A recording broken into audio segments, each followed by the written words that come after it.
right up here. This is the only aspen around here for miles and miles. It's really well because there are only certain places where you can find certain resources. This aspen is an excellent bait for beaver. And around this country, aspen's hard to find. The beaver don't get a chance. When they smell this aspen, it's going to be something different. It's going to be a delicacy. And there's a good chance the beaver will go to it. To a beaver, that's going to be irresistible. Now we just got to go to where the beavers are. And that's several more miles from here.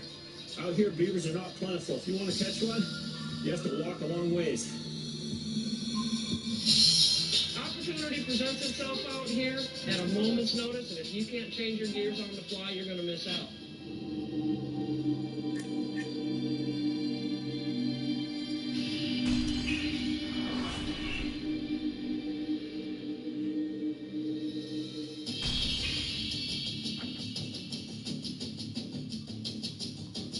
I'm interested to see what's over here.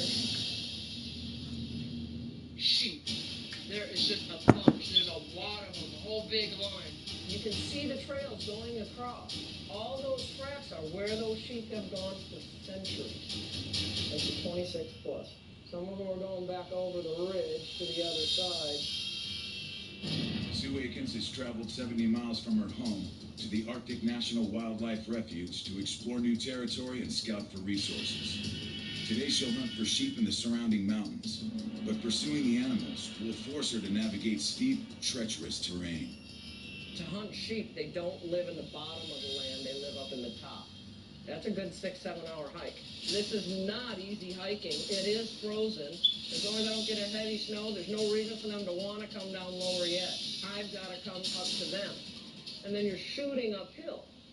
So you've got gravity, wind probably. I can see there's wind up high by what's happening with the fog and the clouds over there. There's a lot of room for error. This is not a typical time of the year where people go flying around in the refuge. I'm going to go check it out.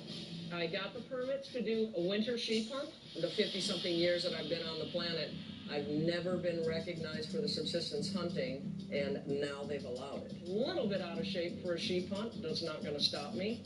Sheep hunting has always been and will always be one of the hardest. You are pitted against an enormously intelligent creature. They are hardy. They live in the most inhospitable regions. You have got to hide yourself 6 times from Sunday to even sneak up on them. You are pitting yourself against the apex. The Arctic, while it's got this pristine beauty, and it's austere, and it's just incomparable in a lot of ways, it is not designed to have the lesser species thrive and survive. It is made for the tough. Separates these two fighters when it comes to the age. Some differences in height and reach as well. Now for the official introduction. It's easy to have this much water this time of year. It really is. I'm at 0 degrees right now. If I get wet or I hit my head, I'm dead. I cannot get an airplane here to rescue me for about 24 hours. I cannot do that to myself, just for a sheep. I'm not going to risk it. The sheep are probably up in the That sun is the thing that's telling me it's time for me to head back and make another plan for tomorrow.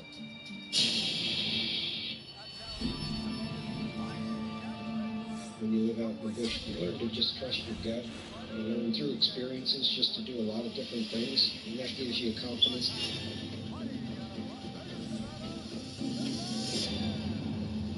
My finger's healing up really well, and everything's going good except for when I put it back together, the quick or the root of the nail died because there was no flesh covering it. That's where the initial break was, and it's slowly getting to the point where there's not much left attached, just a little bit back down in here. And what I'm afraid of is I'm going to pull a glove off and just get this nail and I'm going to rip it off in an uncontrolled manner.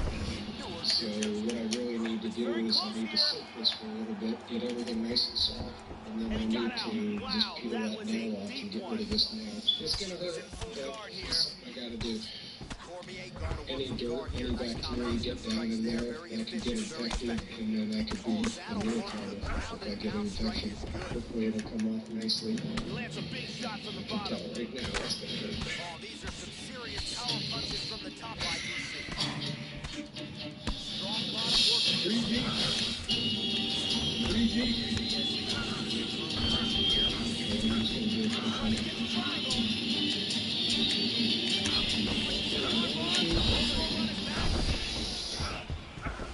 Brilliant submission defense there. Oh, yeah. Full side control. It's off. Elbow by Cormier. Okay, how about a little alcohol? That ought to give it a wince. Side control again. I think I'm going to be okay. He moves to the mount of Good crucifix. This is spin, ugly. but small price to pay for something. That's rough.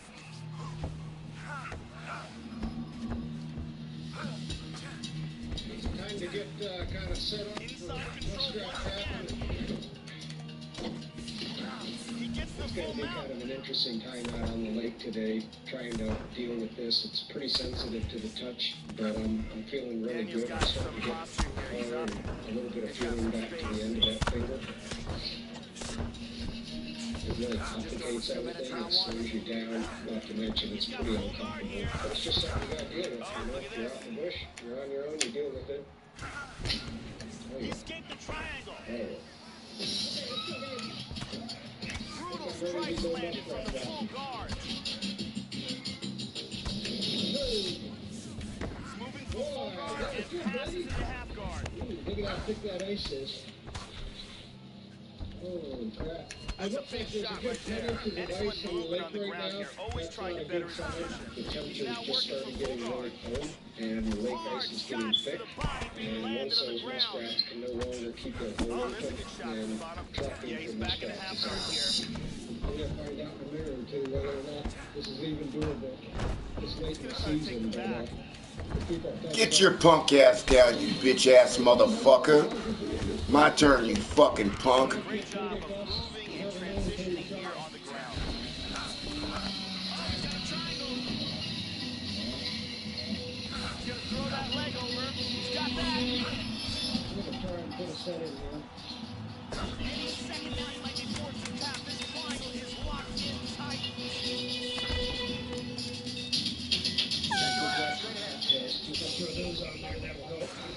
Been a strange And here year, we see very some little snow, beautiful submission offense very here. warm temperatures for the most part. Let's go to a different Really angle. kind of screwed up the whole effort to go trapping because there's And no let's snow see to that insulate again. the ice very well. All right, I think I feel pretty good about that one. The main goal of this is to catch fur, to make mittens for my hand, and it's also some pretty darn good food. Brittany Palmer doing fine work as usual.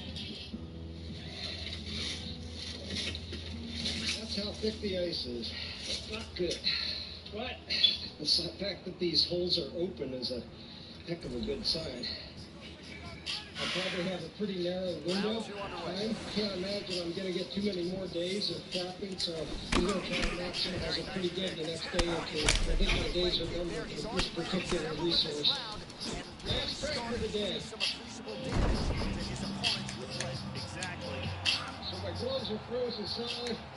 There's a lot of Fingers pressure inside on are him. He starting might to have get to that tap. way. Right, let's go. Yeah, Fucking bitch, get your submission out of here, you fucking punk. active and hungry. Yeah, that's what you get. He was forced to tap. He got locked into that submission, and there was nowhere to go. Yeah, Joe, that's about as good as it gets in terms of executing the submission. He stayed patient, waited for an opening, and was able to get the tap shortly thereafter. Excellent work to set up and ultimately finish the submission here tonight. And here it is again. Absolutely perfectly executed. Time to get the dogs loaded up and all my stuff packed up and travel down to And Cantwell. one more time, After nice months of technique here relentless on the training, submission. tomorrow will be the first sled dog race of the season for Jesse Holmes and his team of Alaskan Huskies. So a seminal moment for this fighter here tonight as he gets the win by submission. Huge victory in his career, and it'll be very interesting to see how they matchmake him moving forward. There's just so much to get ready. It's a little nervous sometimes. Load it up and hit the road. 16 dogs is a ton of power. It's like a freight. So there he is, your winner by way of submission, and candidly, Joe, I'm not sure this night could have gone any better. He did have some doubters coming in. He said, I got to mute those naysayers, and they're not going to keep quiet unless I can actually get this guy out of there. So mission accomplished, No judges necessary tonight. He gets the submission, and now all that's left is to celebrate with his coaches and training partners. What a moment for this on-track fighter. Going down to do the 65-mile race. I did it last year. I didn't come in so well. This year with a more mature dog team that I've worked with longer, I feel confident, and I'm going there to try to be a contender in this race, which would mean to me being in the top 3. This is 65 miles of mountainous trails. If I can keep the dogs moving really good on the uphills, I think I can get 5 hours on this race. That would be right at around 12 miles an hour. I think that's a very realistic time. The dogs are ready. We put the hard training in. I feel confident in them that we can push hard and give 100% out there. So no matter what, how I place, if I place 3rd place, I'm going to be happy because we're out there, we're giving it all we got, and we're getting better every time we race. All right, we're here. This is LA Highway. First thing I got to do is get these dogs out, run them around, check them out, make sure they're doing good. We're here early. We got plenty of time. I got good time to get a good rest tonight. These dogs look great. They're ready to race, man. I'm the only racer here right now, and I'm that much ahead because I'm here and I'm ready to go. I'm turning in for the night, and tomorrow's a new day. Tomorrow's our day to show all the hard work that we've done this winter. I'm just going to have to try to quiet my mind and wind down and get some much needed sleep. I'm going to need that energy running up these hills tomorrow.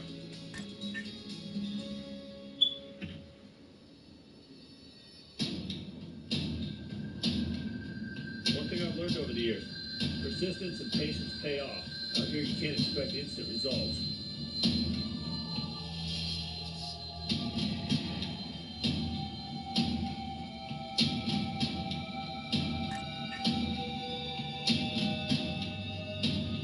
I'm getting close now. This is where I found the beavers last spring. Right up here.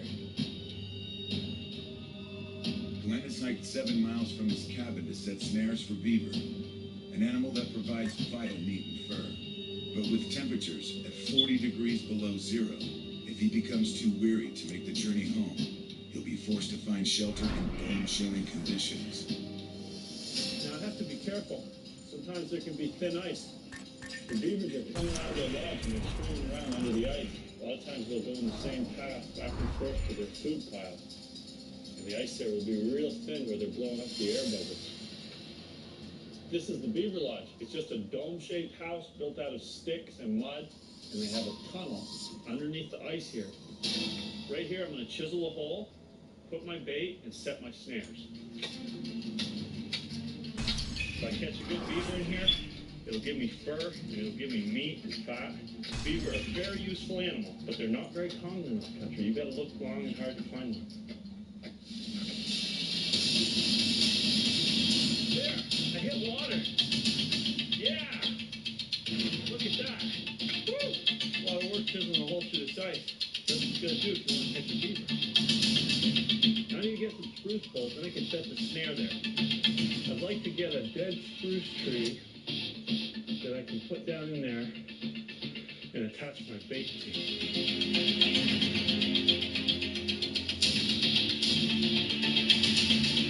Beaver live on bark, and in the wintertime they have sticks that they've stored underneath the ice. Here's my aspen tree. Beaver really like aspen. When the beaver smell this, it's going to be like a delicacy. Come over and get caught in one of my snares when they try to get it. All right, there's my bait. Now, I'll put it down in the water. And now, I'm going to make a cross right here and hang my snares down in the water right around the bait. Coming up next, it's Here are my snares. This little wire right here. It's just right past that beaver. For this When I put it down there by the bait, the beaver comes swimming along. He will have a Swims through 2-inch this. reach advantage. And gets Here caught. is Bruce Buffalo.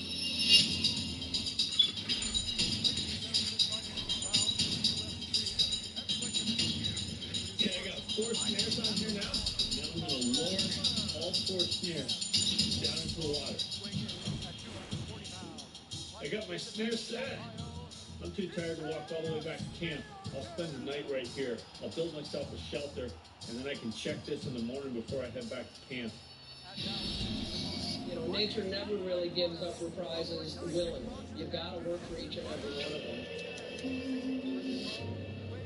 At 265 pounds, fighting out of Las Vegas, Nevada, for the sheepy hunts and Sue's Arctic Extravaganza. Yesterday I tried to get on the sheep that were over here to the north on the hill, but lots of water everywhere. I could not cross this way. Backtracked, got a little further, could not cross again. It was impossible for me to get through so many deep channels up the river. And look on the topo map, what you see down there, it's a big hill, and I've got to just kind of scale it. New area, new day, hopefully new luck. So today's goal is to go south. Fucking bitch, that was fucking in there. This is not a terrain I deal much with their habit. But it's what I gotta deal with if I want to try and find sheep or anything else. Part of this trip is for me to examine where I'm at and Excellent movement and transitions here on the ground. Staying busy. Can I even make it this field? Can I start it? Sheep escaped from the full mount. Now he's moved back in a full guard. And it's rapid fire system Tries up to there. pass him, but gets shut Right down. there. I thought I saw Oh, he got Bill reversed. Cooper. I'm trying to get up there. He's got nowhere else to go. So if he is up there, maybe I'll get him. For He's hunters, posturing up it here. is the pinnacle. It is the animal to take yourself against. Excellent You movement on the wanna ground know here. who Always your trying to better his opponents are. position. Your ability to outguess your opponent. Gets caught with that punch. He's treading water now. Gotta find a way to move those feet. He's working for full mount again. Good punch. He lands a huge elbow to the head.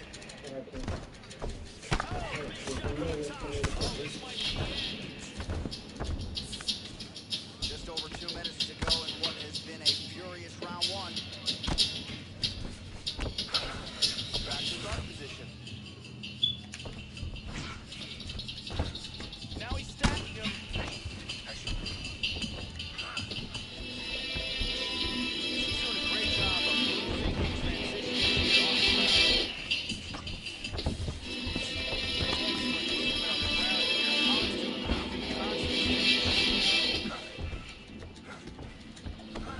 Stacking him here, putting the pressure on him.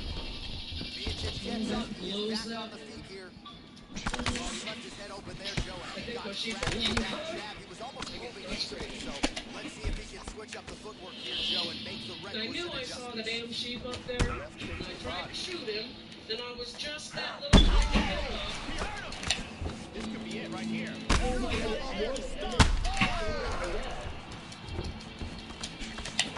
30 seconds to go. Majestic animals on the planet, and I get 3 shots off. So under 30 seconds to go, and it's been a pretty entertaining and active first round. And this country is gonna win if I don't get my ass down the hill.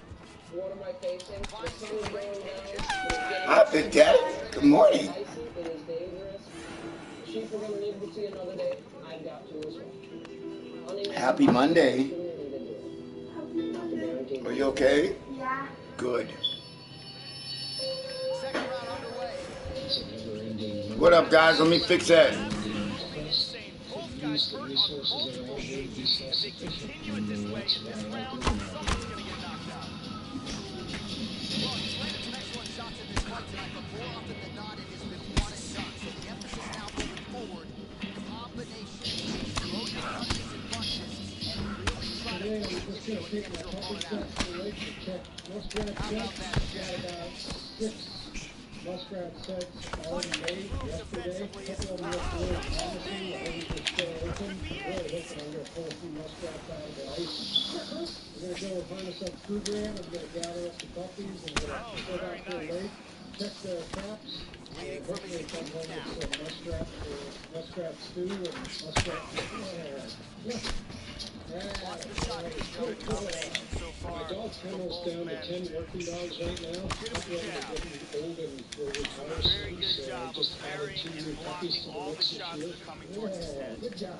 This year is kind of unique in that I don't have much snow for training the Whips on the dogs. elbow. It's really throwing a monkey wrench There's a into good knee to my the body. training Always efforts. gotta be So careful what I'm here. doing is I'm putting the dogs loose and I'm just letting them No, I haven't seen no luck, Bubs. Now here, starting to find himself in the pocket. and it's pretty much just great. Target. Another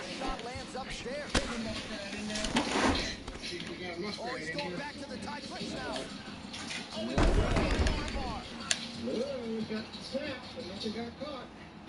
Getting tighter. That's a cool sign. I like the fact that something took that trap off. It's a homer and they're out. That trap was quite a ways down, so I think I'm going to move it up to where it's right at the bottom of the ice. And then they have to go through the trap and come out of the hole. Okay. Danny, what up, man? Ryan, what up, man? Muskrat love here. Oh, you passed your CDL, huh? Congratulations, brother. What's going on with you? Is Bad Bri still here? Got set off too. 2 traps checked, 2 traps set off. No fur. And one more time. I think that might be a halfway decent fight, Danny. I don't think Brock Lesnar's going to win, but I think that would be a cool fight. Got set off again now. They're coming into these sets. I might switch this one up with a leg hold trap. Well, what a submission win for this oncoming force here tonight. I think he's going to be a problem for a lot of fighters in this division.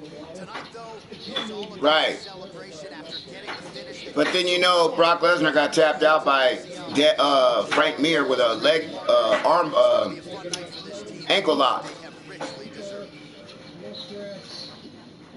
So I think that Daniel Cormier is a better grappler, but then Daniel, they're both big guys, man. They're both big wrestlers. That would be a pretty cool fight to watch. I wouldn't mind watching that fight. The fact that I'm getting outsmarted by a muskrat means that they're there. I mean, sooner or later, I'm going to connect here. I think I might double set this one. I think I might put the Conabear down at the bottom. You know, I've been catching these guys off guard, bro. Double my chances. Catching them off guard, Danny, big time, man. With these damn submissions, bro. I've had people quit on me. I just logged on for 20 minutes. I don't know, I think I played a little bit before that. But look at this. This guy's a quitter. The last 3 games I've gotten were submissions. This is another submission. This is all 3 submissions down here. You know what I mean? They don't expect the submission coming in, man. And so I've won 8 out of 10 fights. 1, 2, 3, 4, 5, 6, 7. 7 out of 10 fights are all submissions.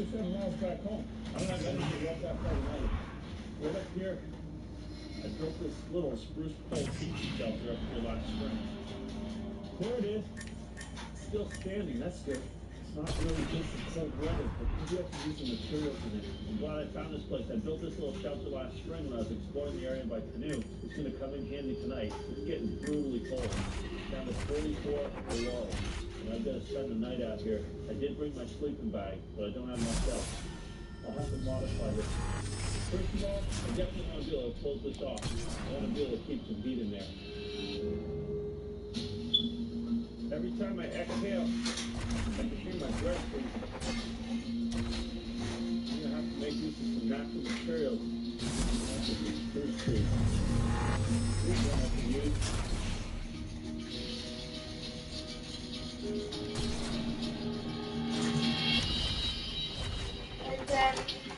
All right, I love you. Have a great day. Be good.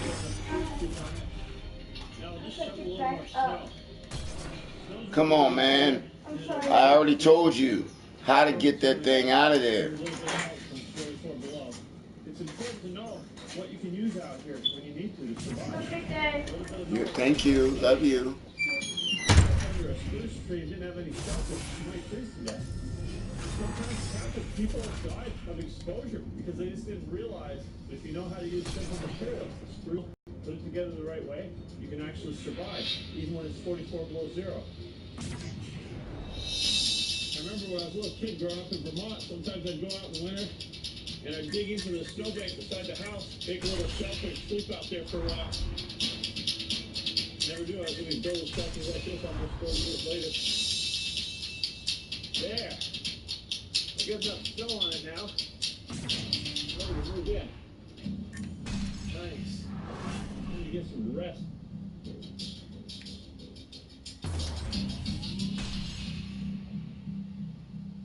The air in the sleep bag is 40 below zero, but I'm starting to warm it up with my body. glad I have this shelter. If I was out in the open, it would just be torturous. I'll get up tomorrow, check my snares, then head back to camp. There's not a day in dog mushing where you're not learning something. If you're not learning something every day as a dog musher, then you're stagnant. You're not growing.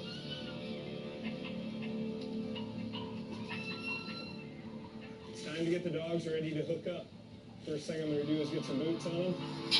Jesse has traveled 90 miles from his home in Nenana to Cantwell, where he'll run his first sled dog race of the season.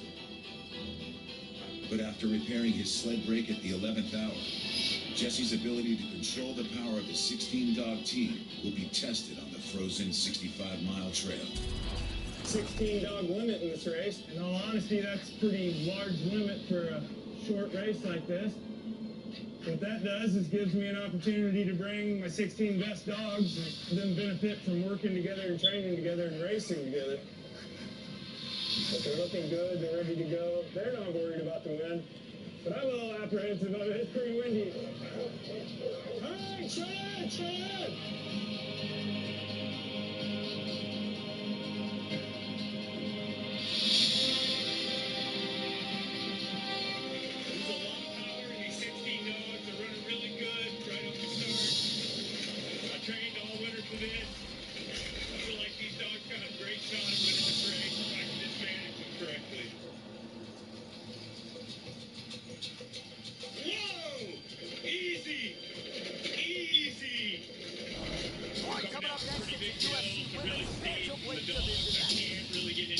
Without further delay, let's get to tonight's tale of the tape. 4 years apart, with some differences in height, but big differences in reach. Here's Bruce Buffer. Just can't slow these dogs down when they're down the hill. It's great.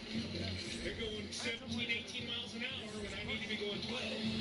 This could not work out that good because starting out fast usually equals finishing slow. Straight ahead.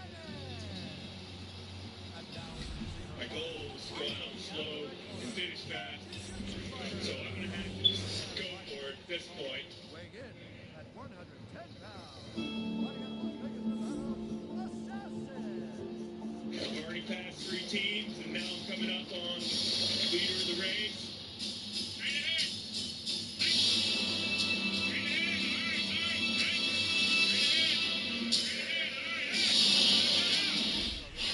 They barking at each other. I'm watching the dogs. They barking at each other.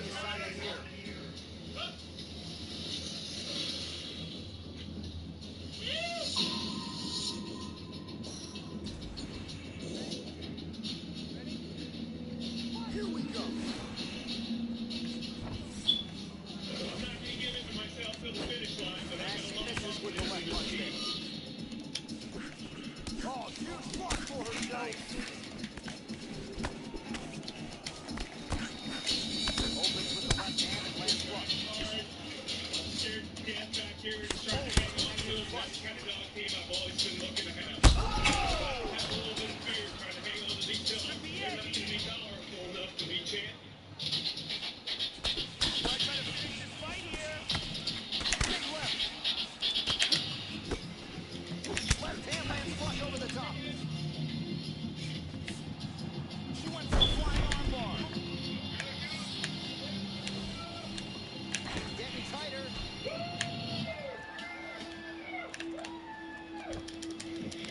Just absolutely incredible.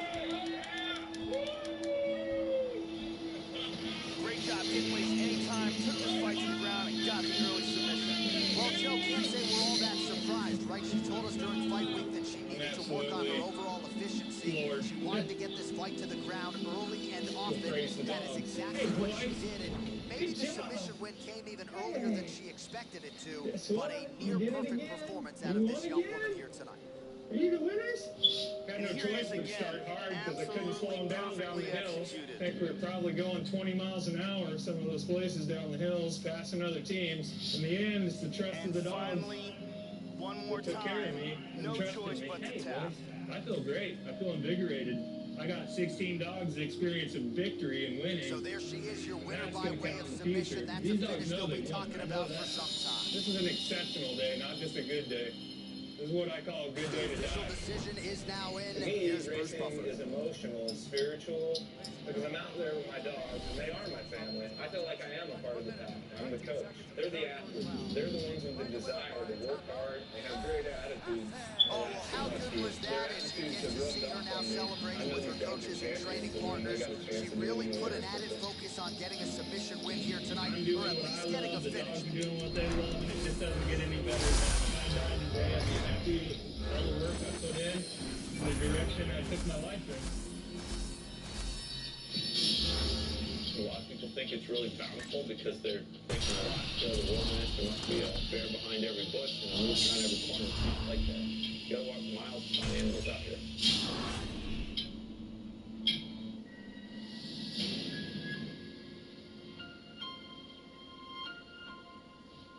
Cold night out in the woods.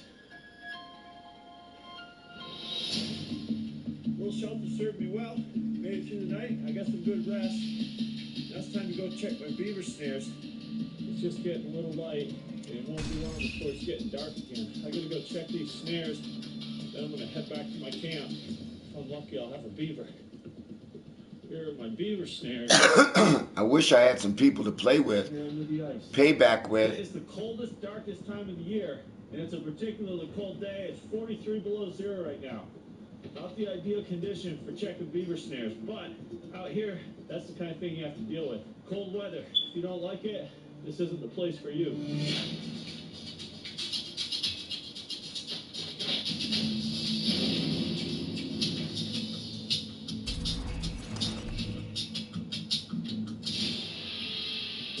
Time to have a look at these snares.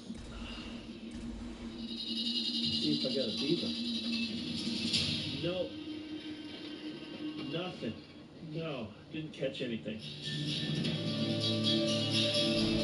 All right, coming up next, Beauty a snares. matchup to determine Is the if they'll keep baddest working man for on me the as long as I planet. leave them The set. UFC heavyweight I title can do is as on long as the I line. want to. Our tale of I'm the gonna put tape these for snares this back down. heavyweight championship Cover it fight. back up with snow. So more than 10 And this snare years set here will apart, keep these two working for me. fighters. Some differences in height and reach. Now to get us started, the veteran voice of the Octagon, Bruce Buffer. Now I'll bury it with snow. And the next time I go to take it out, it won't be badly frozen in. There! Got my snares reset.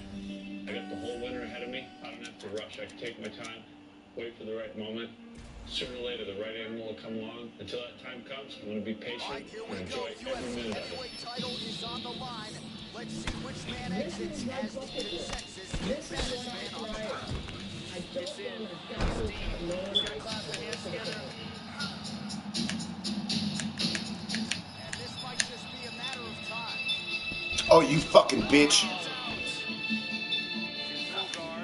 For me, things are pretty good time of year. My little propane tank officially ran out last night. No heat. You got the wind coming in. It's sunny right now, but I've got And he's got the arm. He's done. He's done, Danny. That's what he gets. There's another submission. smallest of windows to try to get out, and if not, Great job. Didn't waste any time. Took this fight to the ground and got the early submission.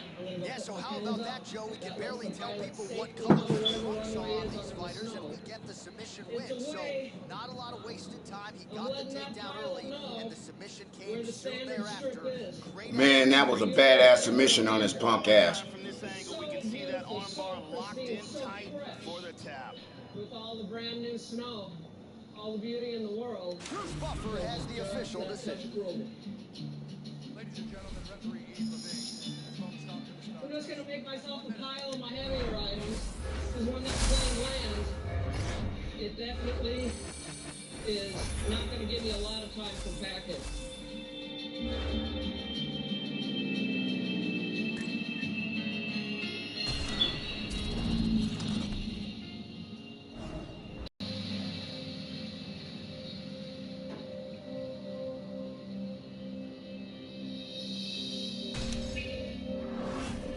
My trip here's been a good one, but like all adventures, sooner or later you gotta come into port. So, I gotta get back. What's up, Nick? What's going on with you? And see what's going on there. Get ready for the final countdown to winter. I got a little bit of a reprieve. Hell of a great trip. Was I successful hunting? No. Was I successful in having Sioux time and seeing things once in a lifetime? Yep. This is it, the end of a really good journey. Sometimes it's not all about taking the animals down, but enjoying the nature you're given.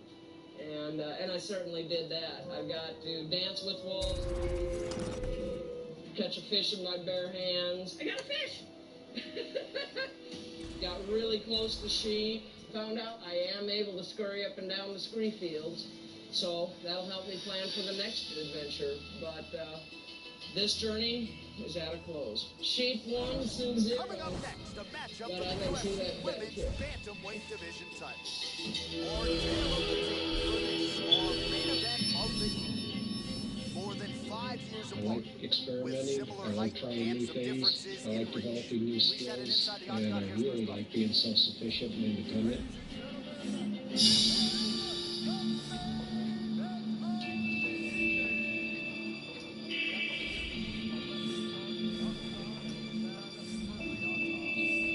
So I think it's probably the last day of muskrat trapping out here. Temperatures are about 10, 15 below zero, and it's going to be hard to keep these holes open. Hopefully I got a little bit of fur in one of these holes. These holes are froze up a lot last night, which is going to make it hard to keep these traps working. This finger's really hurting though today. Oh, I got a muskrat. Look at that. He's just a little guy. Andy All right, won here we last go with this duel. championship fight. Will we crown We just a had the new 7 UFC strikes Women's last night. Bantamweight Now we're champion in the tonight? top of the Let's 7. find out. Oh, double jab. Oh yeah! Super dude! Yeehaw! I got food. In this case, one of the big benefits of muskrat trapping is getting some fur to make some mittens. I'm a person that just loves to get out and do new things and experiment. I'm not going to let a little thing like losing part of a pinky slow me down from doing the kinds of things I love to do out there. Let's see. Oh, look at this. Shit. What? Oh, your ass is done. Your ass is done. Your ass is fucking done talking that shit. How about that, bitch? It's getting tighter. She might have to tap any second. That was a submission. Completely lost side control. There's 2 traps in this one, so they can tie it up right now. Just over 3 minutes to go. And it is She's trying to establish the triangle position. Transitions to the armbar. nothing in the last one. That was a deep armbar, but a beautiful escape. Not only did I catch the muskrat, but I got the puppies out on the ice. Excellent and I movement feel and pretty transitions comfortable here with on the it. ground. Picked up Staying some busy. food for a nice muskrat It stew. appears she's got a cut on her cheek. Some fur for some mittens for my damn finger. Perfectly And timed. so, all in all, I'm feeling like all the time I spent over the last day or two on this is Very nice squeeze wound up in her grip. That's your ass, Mr. Postman. There's another submission, Danny. She made a transition from the triangle to the armbar.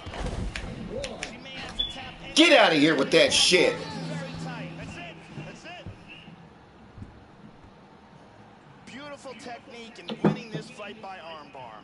Yeah, near perfection. Hey, Danny, I am submitting the shit out of these guys, bro. Worked to isolate the arm, eventually secured it, and the tap came shortly thereafter. So a big win, and it goes in the books by way of the armbar here tonight. And here's the end of the fight.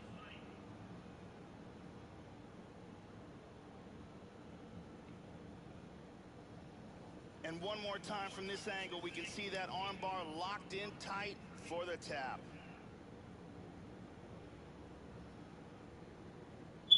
And let's watch it here one more time. Deep submission and the tap.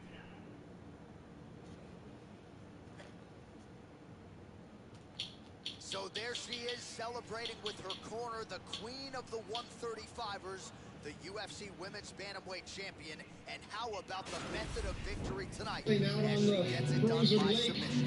We haven't gotten much snow. What you see right here, that's the extent of all of our snow so far this fall. It's been a crazy year. So I'm having a really hard hard time trying to get some exercise, get some miles on my dogs. It's not easy maintaining a kennel of dogs, but it's also your lifeline. And it's the thing that provides me with transportation and food and access to hundreds of miles of country that I can live in and go trapping in. I'm going to build an ice boat. I always wanted to have a little ice boat so I could go sailing out on this lake. Pretty landlocked in, the Yukon River's flowing ice goes all the way around me. So I basically got 4 miles of trail I can run. Unfortunately, the 4 miles of trail, there's no snow on it. Getting out with dogs, rushing, nearly impossible, very dangerous to do. Nothing to cushion your fall if you take a bad spill on the sled. Something happens to me out here, I'm on my own. Nobody's going to come looking for me for a month or two.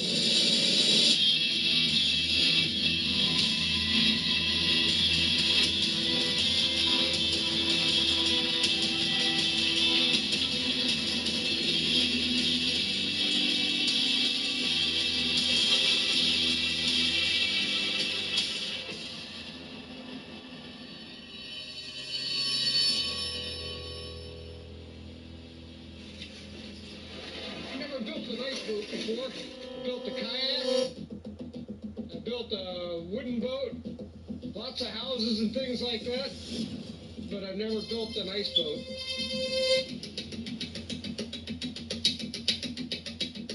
I'm just going to get a whole bunch of lumber that looks fairly good, get it into my shop, and then I'm going to just start trying to do some assembly here.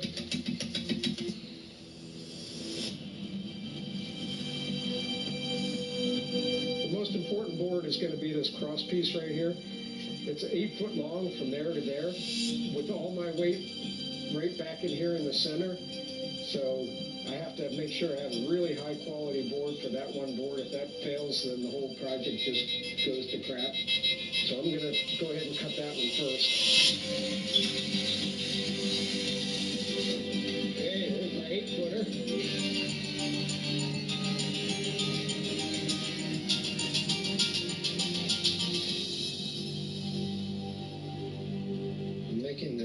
Right now for the 3 skis. They're made out of stainless steel angle iron.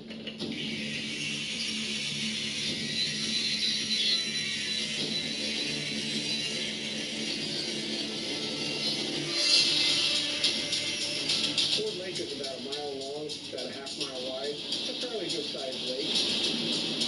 It blows really hard there all the time. That's what kind of got me the idea of building this ice boat. Research I've learned about these ice boats is they can go 5 to 7 times the speed of the wind. So if I get a 10 mile an hour wind, I could potentially go 60, 70 miles an hour.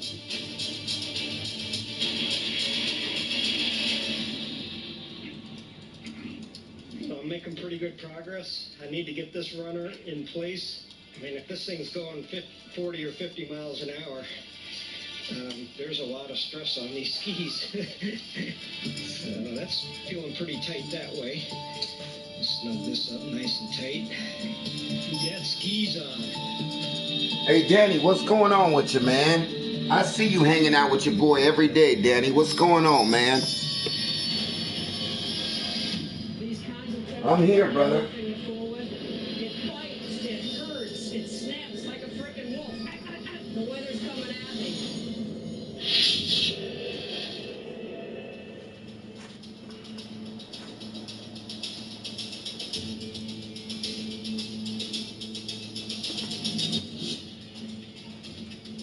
Alright, I've still got some daylight, although it's getting less, so it is time to get out into the shop, get the Bobcat, if it will start in these temperatures, cranked over, grab the drag, and see what's the longest stretch with the least amount of issues for a plane to land in the dark with the flare pots in an urgent and non-urgent situation.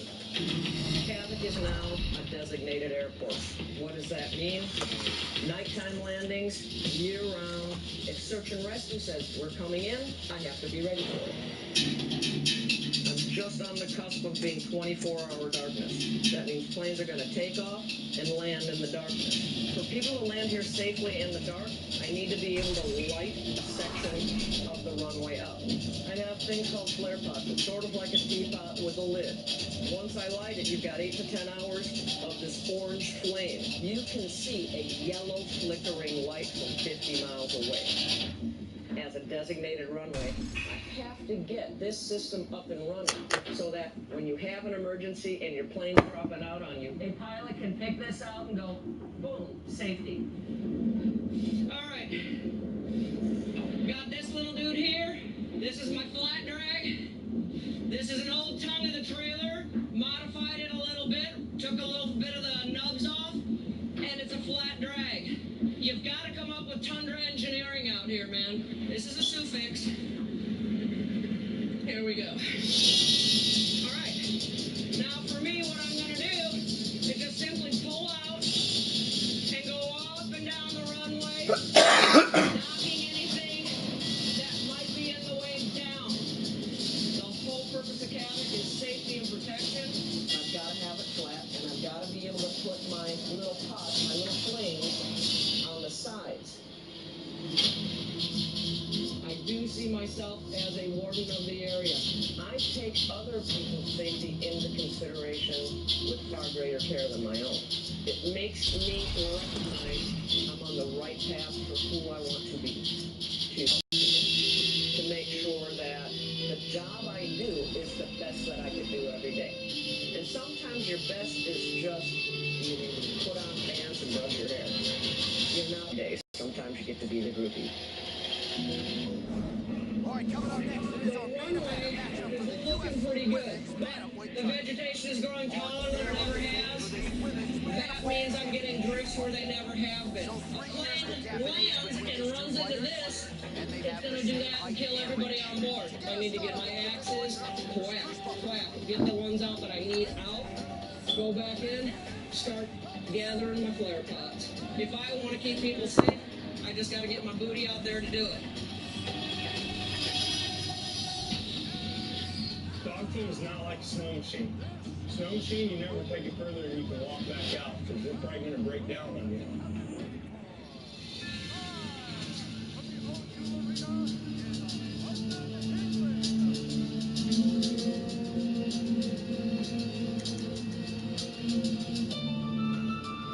Another beautiful morning here in Paradise. I'm packing up my sled. I'm getting ready to head out for 3 days to a lake in Alaska range.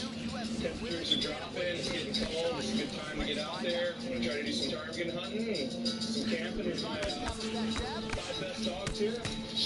Jesse Holmes and his sled dogs have carved out their existence along the Nenana River with the area's resources. To survive dark winter, Jesse and the dogs must constantly scout new territory and hone their skills in the wild. It's going to be cold, so I'm going to have everything that I'm going to need in my sled to survive for a few days. I won't have the security of a cabin, so all the things that I take in my sled are super critical to me being able to care for myself and my dogs out there. I don't plan on bringing a lot of food. I plan on getting my food off the land while I'm there, and that'll give me something or a good reason to be out there testing my survival skills in the cold. I feel that surviving in the cold is like a knife. It gets dull sometimes. You got to take it out and you got to keep it sharp. You got to keep your skills polished here. So when I go out there for 3 nights, and I just got me and my dogs and what I got in this sled, I can survive out there.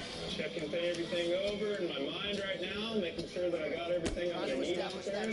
So my gun is easily accessible in case I see something. I'm always a little nervous going into situations like this because I know what can happen. You don't think about the best, you think about the worst, and you prepare for it. Who's ready to go? Who's ready to go camping? I'm leaving the comfort of my warm, cozy cabin behind, heading out into the remote wilderness, test my survival skills. This isn't your average camping trip. Most people don't go out camping when it's 30, 40 below. When I'm in dog racing, I could be out there for up to 10 days in extreme temperatures, it could be below 0. So it's essential that I am able to survive in those kind of conditions and keep that skill set up. This just adds to my confidence that I can always go and push. Damn it. I need to make sure I got a good place to stand because it's getting dark, cold out. I want to be nice and settled in and know where I'm going to be sleeping tonight. Straight ahead, straight on up in there, good. All right. Whoa, stay. My next priority is to get my dog set up comfortably. Being a dog man, my number one priority is my dogs and my transportation. They're how I got in here, they're how I'm gonna get out. That dry camping, don't you? Isn't that nice? It's gonna be cold tonight. God damn, I can't get her. When I got here, I was cold. But this beautiful scenery and my dogs warms my heart. I don't feel alone when I'm out here. I feel like I got my best friends with me, and tomorrow we can put our focus on doing some fun. We don't know what we're gonna see tomorrow, and we're excited for it.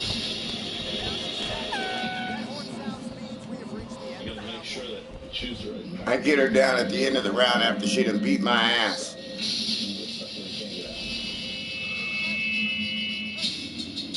Second round underway.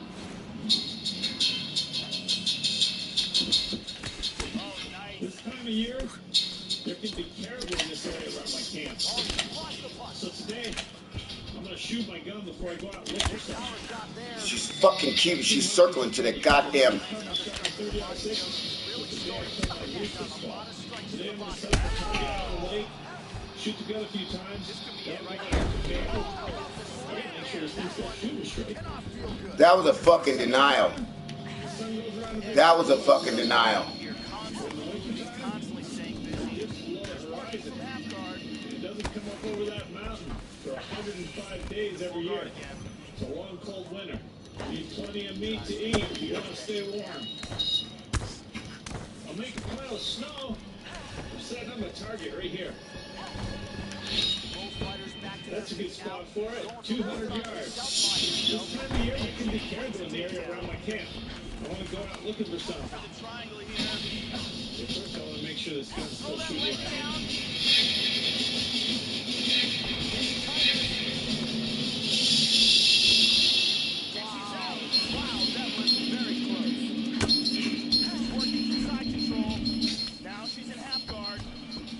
Okay, I gotta go check our target. Oh wow! Excellent happened here. It hit the plywood, but it didn't even hit the paper. When it's that far off, that's no good. I can't hunt with a gun like that. I'd end up missing caribou or wounding them. That's why I'm testing it out. Things can happen. It's been a few months since I shot this thing. Could have got bumped. It's 38 below right now. Just those extreme temperature changes that gun goes through can have an effect. It might be as simple as adjusting the scope. Okay, I adjusted it. 4 minutes of angle. Well, she has landed some very significant strikes here tonight. That is the good news. The bad news, more often than not, Joe, it's been one and done. She's not stringing her combinations together the way she has done in previous UFC appearances. Let's see if her corner can help her adjust and try to get an uptick in the forehand and ultimately get her ball back. Back up. Well, she was a little bit hesitant. Look at his sign, looking for animals. This could be it right here. Caribou are a very important animal to me. You know, typically the top for meat I eat is caribou. To get one caribou, I get enough food for a month. She slips that left hand there. Oh, nice. When I started out, my first shot hit way down here. Didn't even hit paper. But with some adjustments, I've got it centered on the target now. This is good. I can use this gun to go hunt caribou now. Good day to go out for a walk. See if I can find some caribou. Caribou's my favorite animal too. If I could live off just one animal, there's no doubt it would be caribou. But even better, when we've got variety, we've got caribou and moose meat. And right now, all I've got is moose. I don't have any caribou. I haven't shot a caribou since last winter. If I get more meat at this time of year, it'll last longer in the spring and even in the summer. I'll still have meat. Carly Baker in the building tonight. Thank you very much. It's always nice to get up high, gain some elevation, because once I get up above tree line, I get a great view of the valley too. I can look down and see everything that I can't see when I'm down here. It's getting steep. Even though I'm not out in the woods, it's a pretty steep mountainside. Continuing to work the body to great effect. What up, Sean?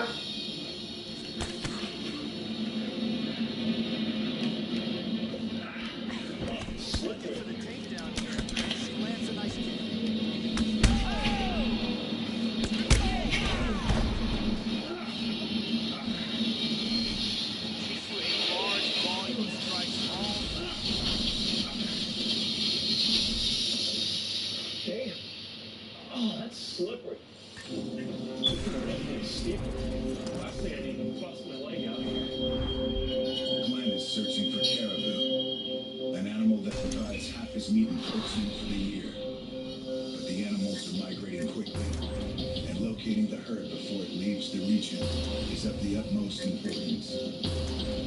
Very exposed up here out of the forest. The wind's really picking up. I gotta get. How you doing, Sean? What's going on with you? No time up here. Oh, that'll protect me.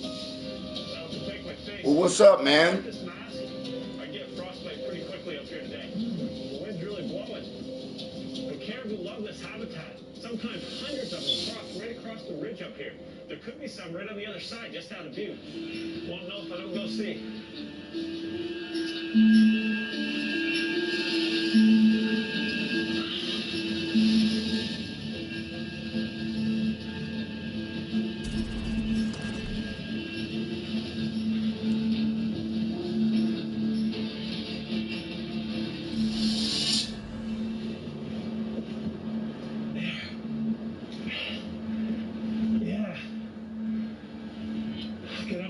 And have a look around. Coming up next is a UFC heavyweight division collision. Hard tail of the tape for this heavyweight fight. This is a great vantage point because I can see all kinds of territory that I can't see from down the lake. I can see on the backside of ridges up here. I can see other lakes down the valley. Opens with the left hand and lands Really important for me to get out.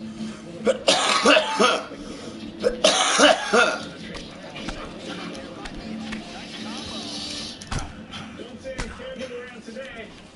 Check that bit. It's getting dark. I gotta get down the valley. with that right hand. Time to head back to camp. Leg kick. Some steep sections on this ridge. I like it. I like the fact that I got all my games now.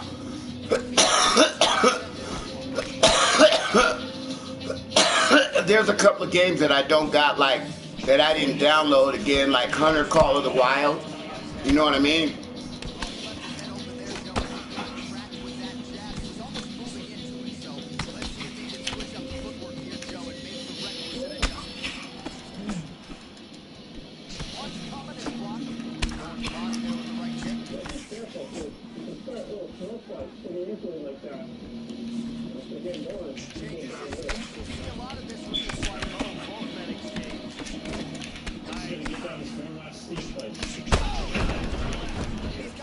Get him.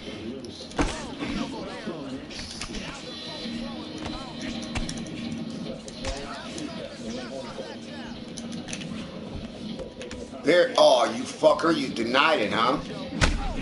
Oh, wow. How you gonna do that?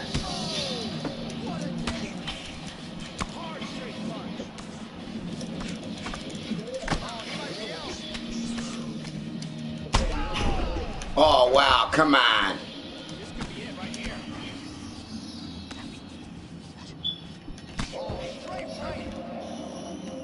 Experience is knowledge. Knowledge is confidence. Confidence is success. We're all here together. Trying to stay out of that clinch, Joe. Once again, he's able to do so. I feel like I'm getting pretty close. I cannot believe he's denying the fucking clinch like that. Unbelievable, dude. In dark winter, and uses the sled dogs to access resources for survival. Training the dogs this time of year is critical. Oh, wow. But with a lack of snowfall, Andy must complete his outfit. Wow, that was crazy. I've always wanted to try the ice sailing ever since I moved out here. I can't get him, man. This is crazy. It's been something that I kind of dreamed of doing because we've got a big lake with water ice for a good part of the winter and late winter. Still got a few minor things to do, but I want to see how this boom's going to set on here, how the spars will set on there. See, that shit is weak. I throw a jab and he throws a combo. That's going to control where my sail goes out at. I'm going to sail out that far, and then it's going to hit the shrouds. And then I want to tighten up on it, sail and tight from the wind, and I can just go around and tight. I've never ice skated before, but all I've ever done is sail on water, so I have no idea what an ice skate's supposed to track like. As far as I'm concerned, for what I'm trying to do, if the wind will push it down the lake and I can come back, then it's a success. I think that looks pretty good. Time to get it out on the lake.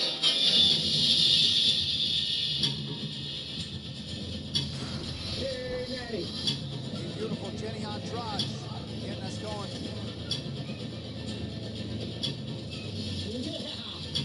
Oh boy! You gonna help me? You gonna help me put this boat together? You want to? Okay, we can do it together. Second round underway. Look for him to go on the attack early in this round. Try to pick up where he left off in the last round. I'm just gonna get it all set up for all I gotta do is on a windy day is come out here, hook it up and go. Pretty much everything you do out here is dependent on what the weather and what Fucking multiple fucking combos. Get off of me, homie. Fuck off of me. Get the fuck off of me, homie. Pretty much ready to where whenever I'm ready and the dogs are ready, we can just put it up and go. So I'm just gonna put my mask in. Right, get that stay Unbelievable, dude. This motherfucker, man. Oh, God. I'm done.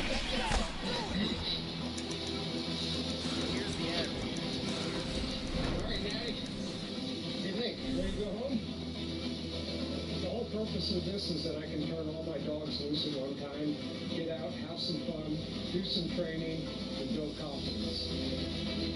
That's all I need.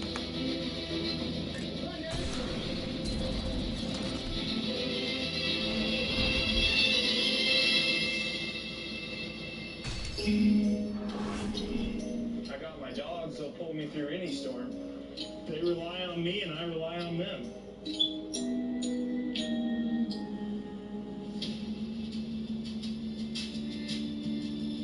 Yeah, thanks. I'm gonna go out in the tundra and look for some ptarmigan.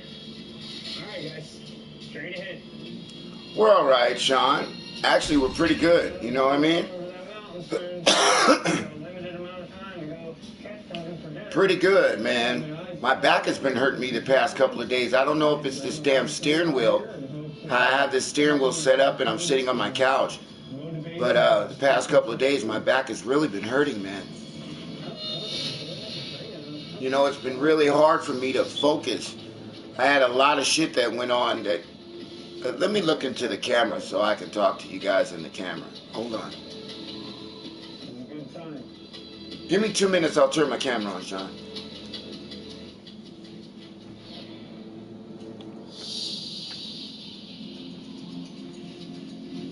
Going down the trail and see if I can't flush some up somewhere. We got a little while before we get started, so. Ptarmigan racks all over out here so far. I haven't seen any. They're out here though. The tracks are popping her down. Haven't seen anything yet. That's what I do real quick and then keep heading down the trail. Place is covered in ptarmigan tracks. So I just gotta make sure I keep going and act as quick as I possibly can when I run into it. Alright, boys. But due to what happened, you know, like over the weekend, I just been really, really busy with freaking, you know, the fights and the streaming and the watching the fights, and I don't know, that just put a lot of strain on me, a lot of strain on my mind, you know, and you know, my back's been hurting, so, you know, I haven't been feeling too good because my back's been hurting, so I haven't been wanting to stream for a long time, you know.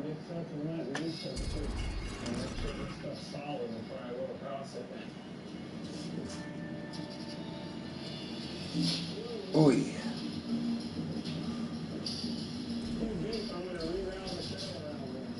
What I gotta do is make sure they're not through here. That'd be some wet dogs. But I'm determined to get some ptarmigan, and I'm not gonna let a little water deter me. Hard tail to take for this heavyweight fight.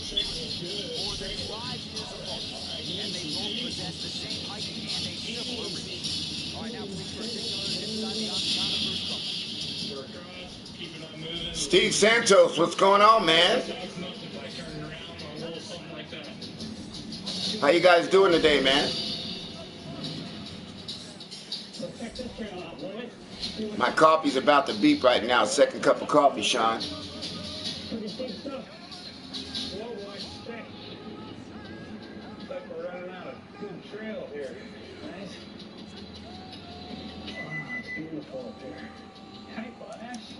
Oh, we run right out of trail, didn't we, buddy? Like, You playing UFC at all, Steve? Well, it's one of the loudest venues in all of mixed martial arts as we get underway here at the Film Center in Montreal. let's go back. Easy, easy. MIKE-TYSON. Easy now. Easy. Elbows to the head. Hard straight punch. Very nice. He's doing a great job of blocking things here. He's keeping his head protected here. Excellent blocking. And they separate. Body kick now by Dos Santos. Well, that last round was a little bit of excitement. Right here. As expected, but didn't lose the team. Here's one thing we learned when we started rushing is never let go of the sled. There goes your team. Still a little steep, getting out of here. Easy, easy, whoa. Easy. Easy. Easy. Hey, I appreciate that, Steve.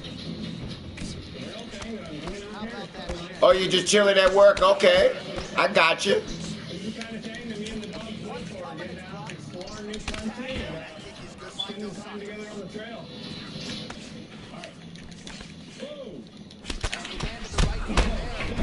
What? Get the fuck out of here. Like you threw, oh, come on. Wow, wow, fucking motherfucker.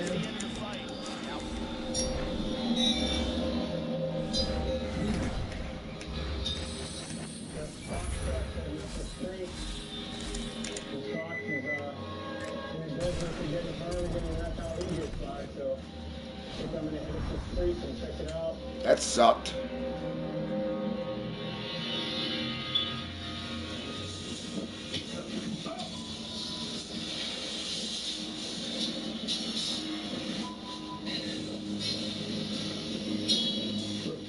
There. I was standing off to the side here and just kind of giving it a check, and it was so thin that my boot went right through it, almost up to my knee. I was trying to follow these fox tracks. They're a better hunter than me, but they're also 10 pounds, and I'm 160. Ooh, there's the bottom. It's like I could have went deeper. I pulled myself up just in time. I got waist deep wet. All I'd be able to do is go and look for some dry wood and build the fire as quick as possible in these sub-zero temperatures. These are the kind of things that can happen out here. When you're out here by yourself, you have to be careful.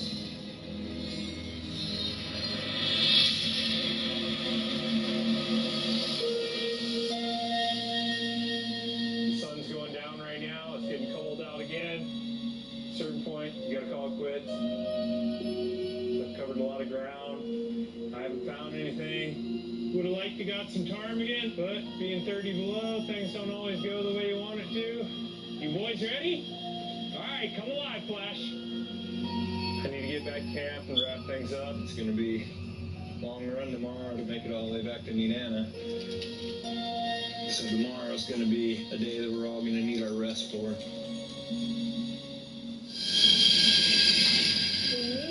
Care about each other as a society. Live your life, not somebody else's, but take care of your neighbor. Let me grab my coffee now.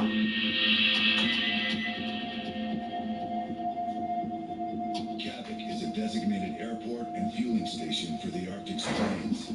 Having an unsafe runway could risk the lives of pilots attempting an emergency landing. To prevent disaster, students clear the runway of all potential hazards. I got the runway flat and been winding. What I want to do today is get the axe, cut down some of that brush that's in my way, just so I don't have a lot of drifting on that section I've set aside. Every time you have brush that sticks up higher than the snow in the ground, you're going to have a drift. So if there's a big clump of large willow, those have to be knocked down.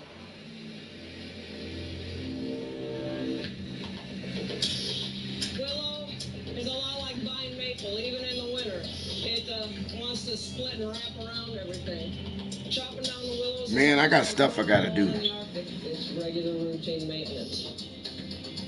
When I'm picking which ones are going to give me an issue, which willow, right here, it doesn't seem like these are going to be a problem. My back is killing me. Woo! Plane tries to land. If he tries to land, here's your runway. Here's a big old bush, and here's a drift that it created. Dude tries to land, poof, he's gonna kill some people. I have no desire to ruin the ecosystem. I just need to not have it encroach the runway. We have more bush pilots than we have, anything else for forms of transportation. The life of a bush pilot is perhaps thrilling but short. Alaska loses a lot of pilots every year. It's just a tricky damn place to fly. It really ratchets up my desire to make it a little safer. The state of Alaska, you can do anything you have to do to keep yourself safe, and certainly they want to keep the pilots safe. I just finished doing the maintenance on the runway as far as the willow brush goes. Now I'll get in Little Red, start collecting my little flare pots, and making sure that those are good.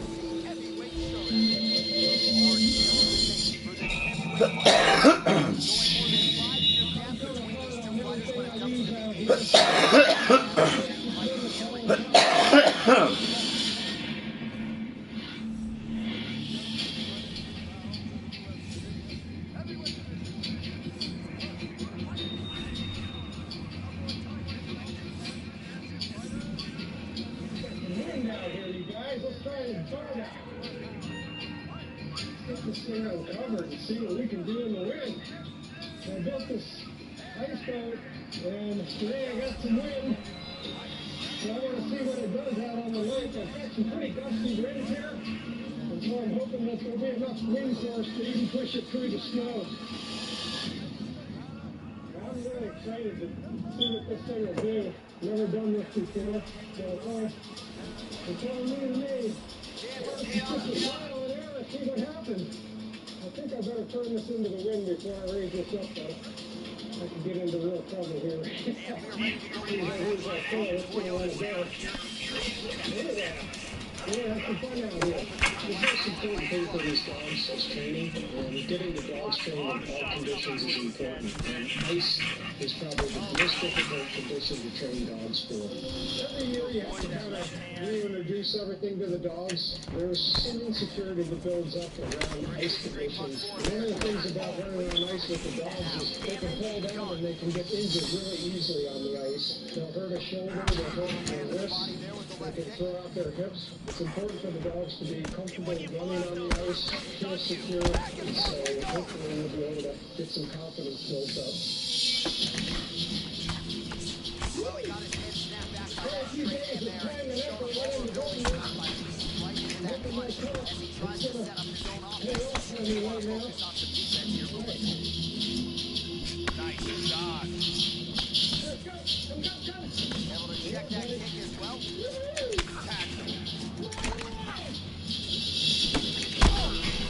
Deep danger right now. Deep danger.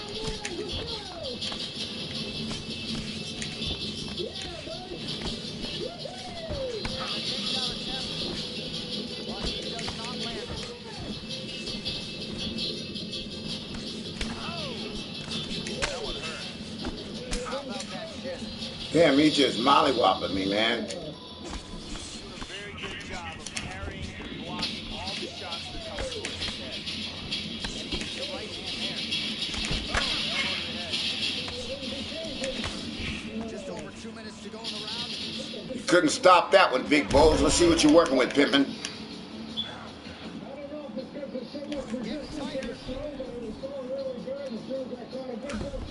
Oh my God, he was submitted.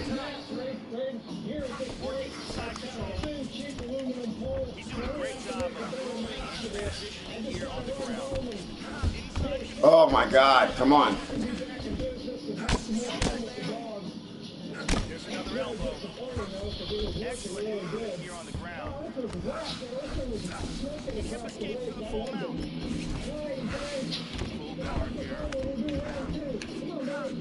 Oh, that was a denial, you chump.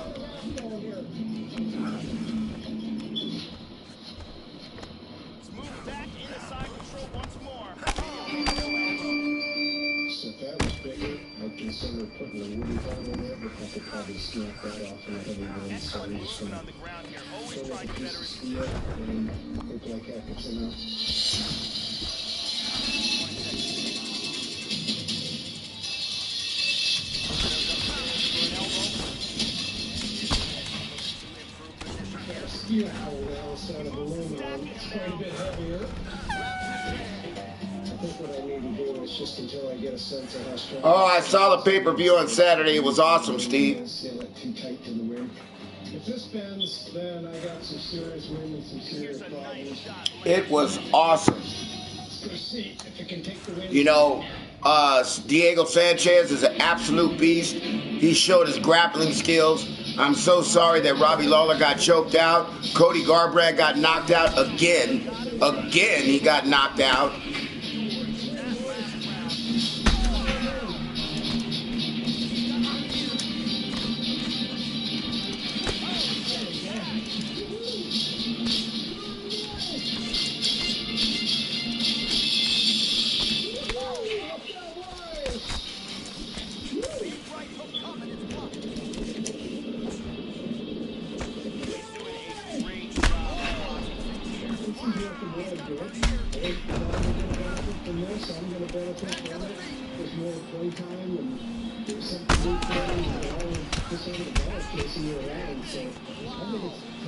Yeah, I lost faith in Garbrandt. I wanted Garbrandt to win.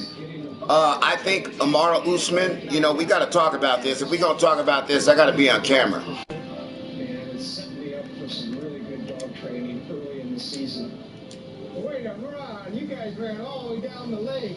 It's just fun. It's fun to use what Mother Nature. Let me scoot over here in front of the camera. Look, let me put it to you like this, bro.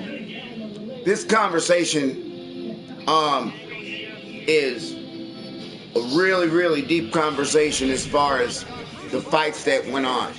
John Jones, I don't know what's up with the low blow and I don't know what's up with that. You're a champ, John. Why you got to do that? You know what I mean? You almost lost the fight over a no contest. You know, Amara Usman. Wow. You know, wow. You know, I think the Tyron Woodley got taken to the ground and he got dominated for 5 rounds. Let me ask you guys a question. Do you think that there should be another fight between Tyron Woodley and Amara Usman? No way. No way. There shouldn't be a rematch. You know, I mean, they're probably going to give him a rematch just because he was the champ. And eventually, Tyron Woodley will get another rematch or he'll get to be able to fight Usman again. But because it was such a dominating, every round, dominating performance by Usman. Shit, what do you want a rematch for? You got your ass beat.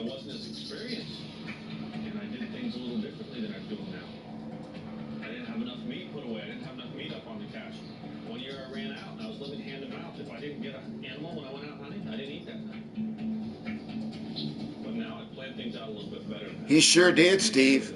He sure did. He got mollywopped, bro. You know, he really, really got mollywopped. But now I know better. I know you can't always count on the caribou. That's something I learned a long time ago. You want to make sure you get plenty of meat in the fall. See you through just in case the caribou don't show up.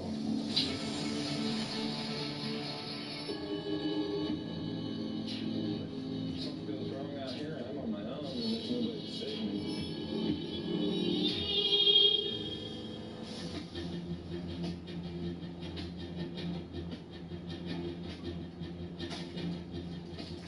Fire out here is your lifeline.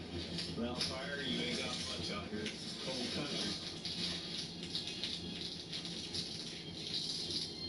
I mean, it's just nice to get away from home and get out here and somewhere new.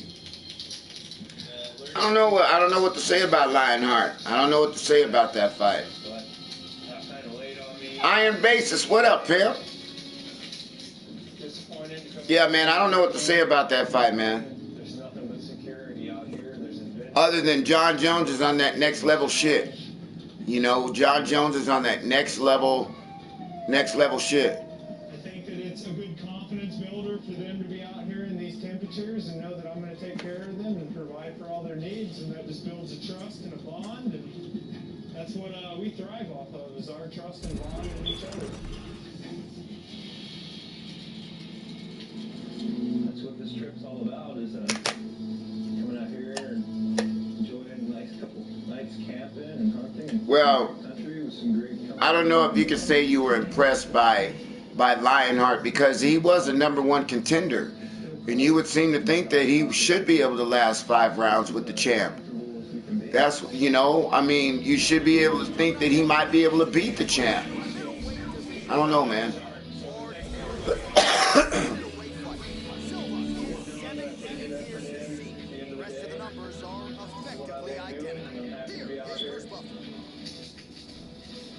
Be anywhere else right now than under this tree.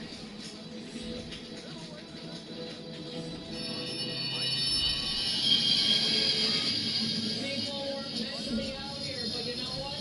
That I can do it. Gifting fat is not a stopping point for me. It just makes the challenge that much sweeter when I'm on.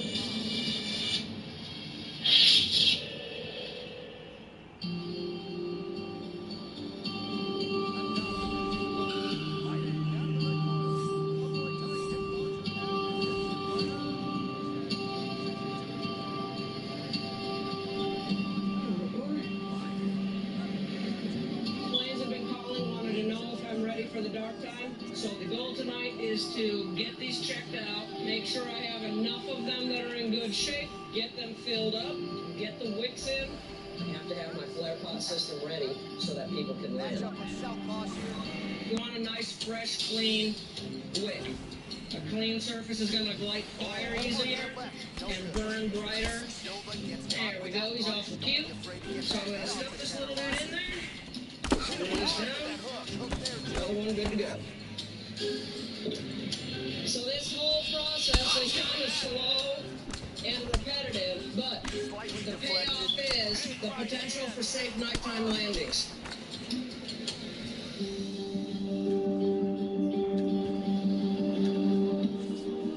I filled up all these little flare pots.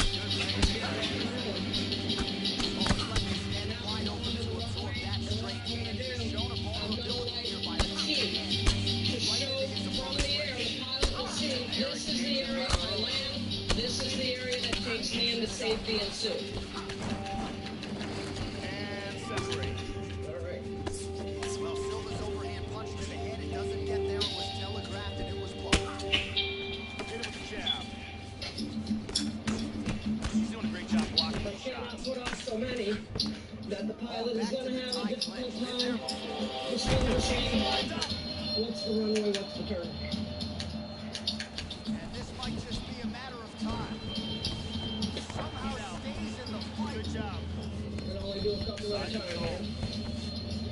Oh, so an interesting decision there as he decides to stand up. You look at it across the way, Push the trying dominant to make it equidistant on both sides. Powerful kick.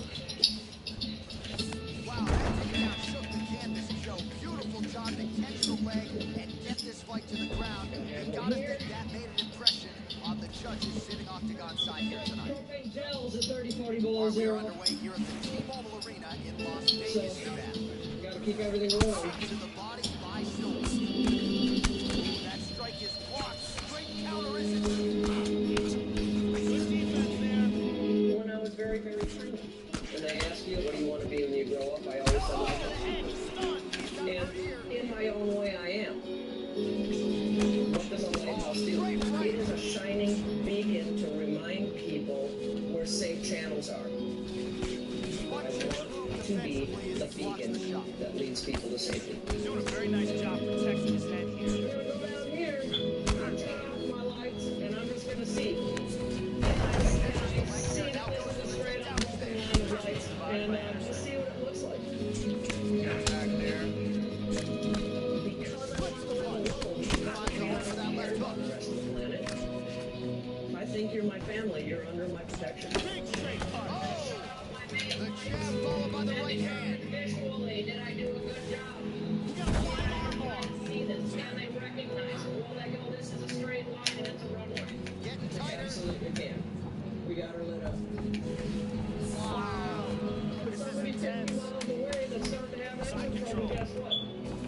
to see this and go, oh my God, something's good. That's what I need to be. I need to be in the safe zone in the middle of a turbulent set of circumstances.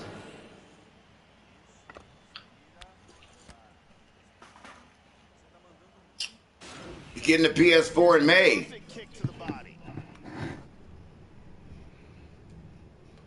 You know, I might want to check out that Star Trek.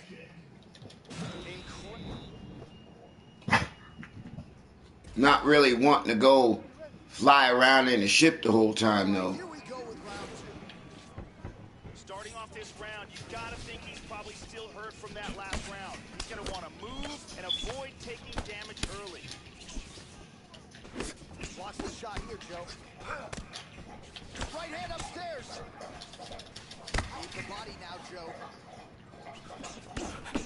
Oh, nice. He lands a huge knee. Boom. Shin to the dome.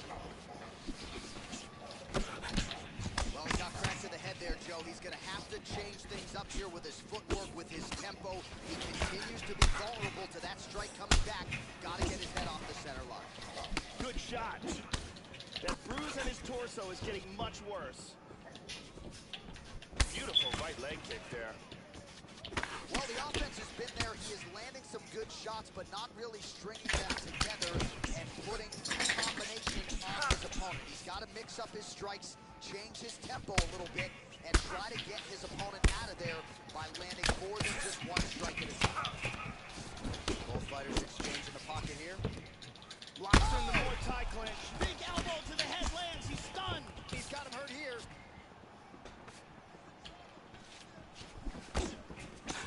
Oh, he might be out. Big shots.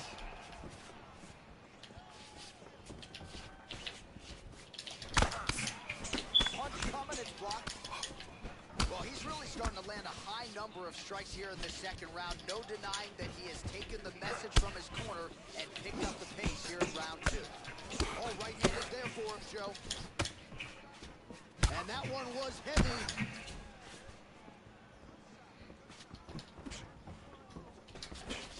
Oh, a huge block there.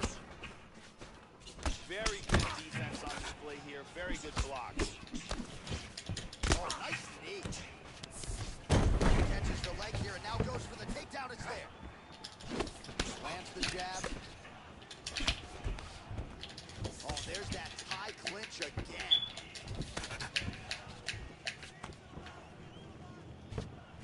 And they separate. Nice flip there. He got hurt. That one appeared to stun him. Oh! This could be it right here.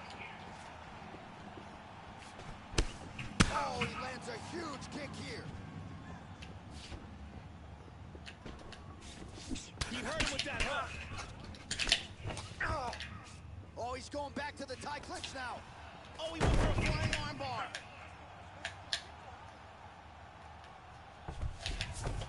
Brilliant submission defense there. He's got full guard. He's now working for full guard. Tags him with the left. Round three coming up next. And there is the horn. Big 5 minutes for him there. Great round from Silva. Yeah, that knockdown should have won him the round. It was a big moment in the fight. Let's take a look at some of the action here. Here's a vicious kick that results in a knockdown. Let's take a look at that again.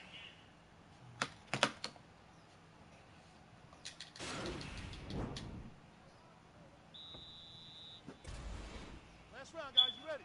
You ready? Let's go. Third round underway. That last round was an all-out brawl. If they continue like that in this round, someone's getting knocked out. Inside leg kick lands and immediately a mark on his opponent. How about that chin?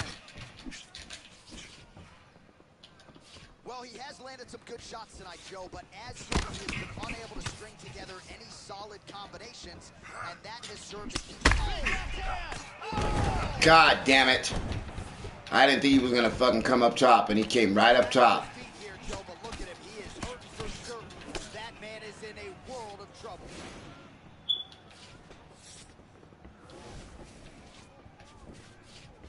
Punches blocked. Well, not only has he stayed aggressive as he was in the previous round, landing a high volume of strikes, but he's also been efficient, not just with his strikes, but also with his body movement. Complete performance out of this fighter here tonight. Nice jab.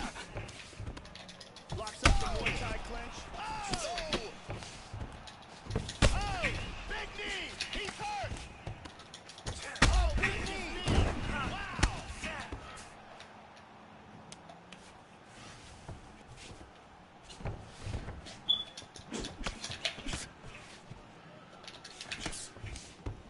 Oh, nice job of avoiding the clinch. Oh, fuck! He hit me with his toenail. Oh, big kick.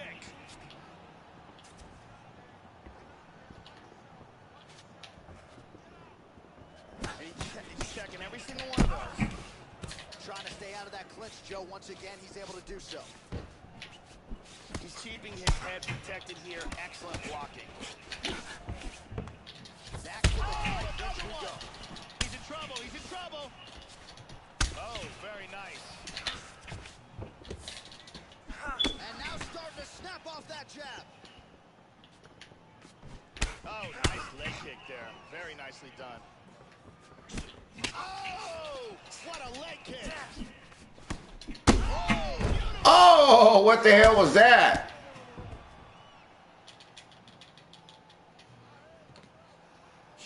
huge punch for the victory. Yeah, man, crowd loving it. Just a gorgeous shot there to end the fight. Really just the way he drew it up. He found the opening and capitalized.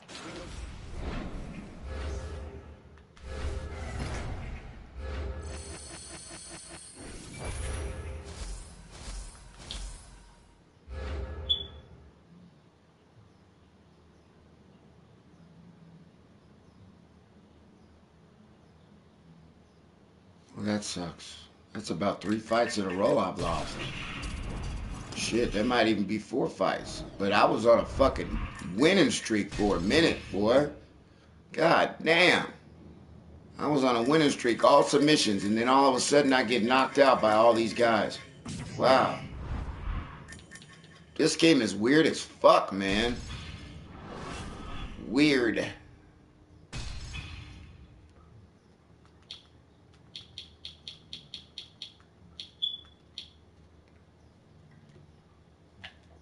It's all good, though. You win some, you lose some, man. Hey, I do got H1Z1. If any of my guys are out there, they want to play some H1Z1, let me know, man. I'm ready to go play some H1. I got my PlayStation Pro, so I... If there's any one of my guys out there that want to play Need for Speed Payback, you want to play Gran Turismo, any one of them games, let me know. I'm ready to play. I got my steering wheel sitting right here, see? All right, coming up next, it's a UFC heavyweight showdown. And now our tail of the tape for this heavyweight fight. Both fighters are 25 years old, with the same height and reach. Let's get it started. Here's Bruce Buffer. Ladies and gentlemen, this fight is 3 rounds in the UFC heavyweight division. Introducing first, fighting out of the blue corner, a Muay Thai kickboxer and jiu-jitsu fighter. He stands 64 inches tall, weighing in at 265 pounds. Fighting out of Los Angeles, California, USA.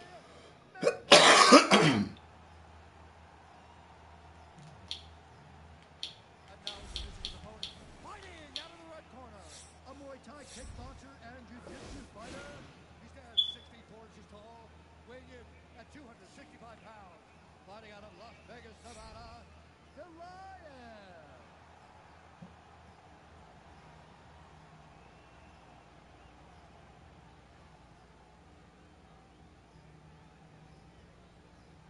And when the action begins, our referee in charge, Dan Mergliata.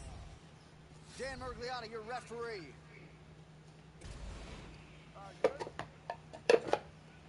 Here we go.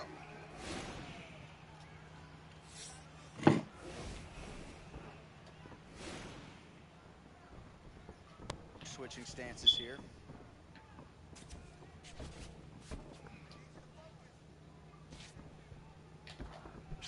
Oh, a huge block there. Trying to get a head kick in. Nice head kick up there. Opens with the left hand and lands flush. Drop back to the head there, Joe. He's going to have to change things up here with his footwork, with his tempo. He continues to be vulnerable to that strike coming back. Got to get his head off the center line. Lands a punch. That one hurt. And he lands a big left hand there. Oh, beautiful combination. Oh. He tagged him. He's hurt bad.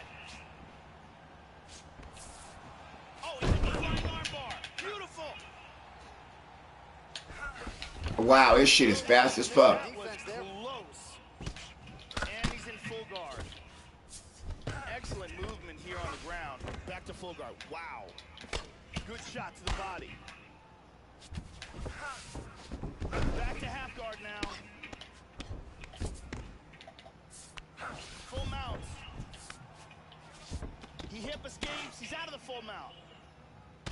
He got tagged there. This is crazy.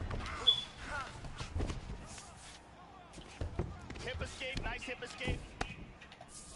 Now he gets the full mount again. You like that full mount, huh, Tall? You like that full mount, huh? 2 minutes remain in the round.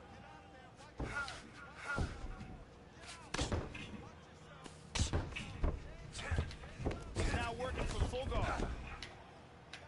Nice right hand.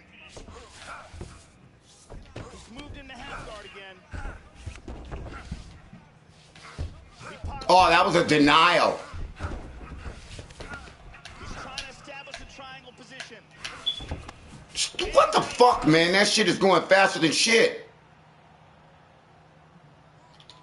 Well, you got to be working off of your back. He's certainly doing so here. Nice punch.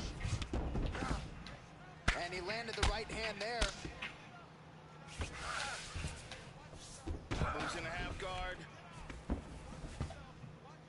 Good shot to the head.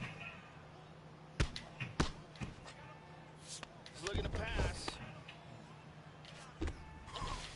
And he's back in the guard.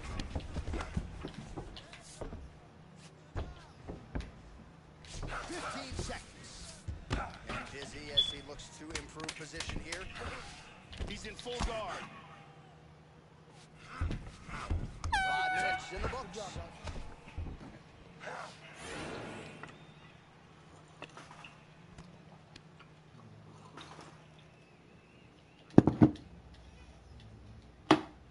Let's take a look at some of the action in that round here.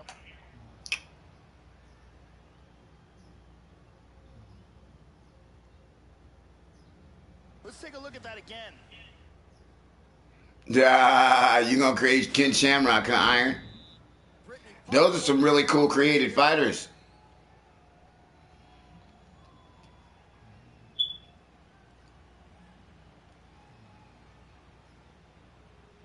I've got 2 or 3 more created fighters that I'm looking to create. 2 or 3 more. All right, round 2. I saw the avatar, so I'm probably not going to create the avatar. Nice kick right there. Look at that nasty jab. Nice defense to block the elbow. And he's going with the knee to the body here, Joe. Doing an excellent job blocking here.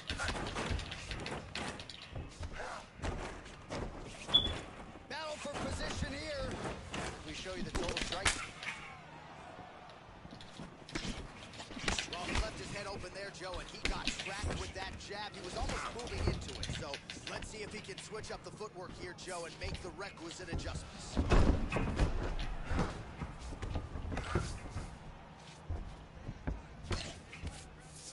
Steps into half guard. Good punch. Into half guard again.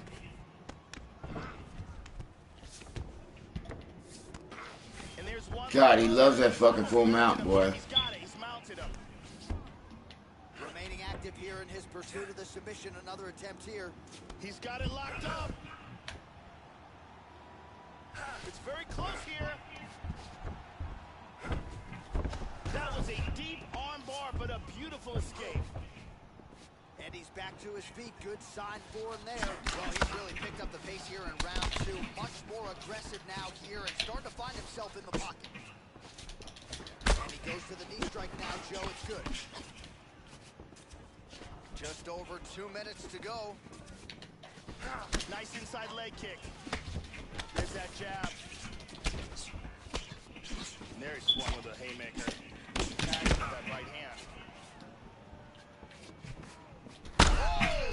Oh, get the fuck out of here. I dodge his leg kick and he comes in with an overhand. That was nice. I like that. And now starting to snap off that jab. How about that shin? That's fucking weak. I'm getting my ass kicked right now, man. Oh, wow. That was a knockout kick right there, buddy. Golly gee whiz. Can't get a fucking punch in. Damn. Come on, baby. This fight is dangerously close to being stopped. That's the big knee.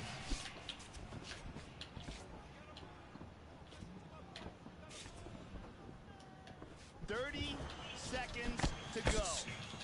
And both guys really throwing with authority. 15 seconds remain in the round. Come on, man. Beautiful technique on the straight right hand. And the horn sounds on round 2. Let's take a look at some of the action in that round. And here we see some beautiful...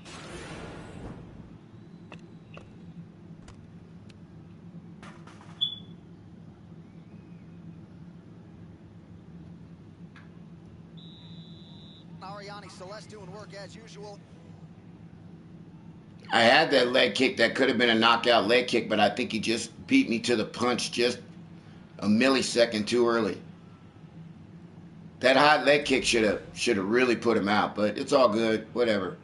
Tall trees, no joke. I mean, I play this guy all the time.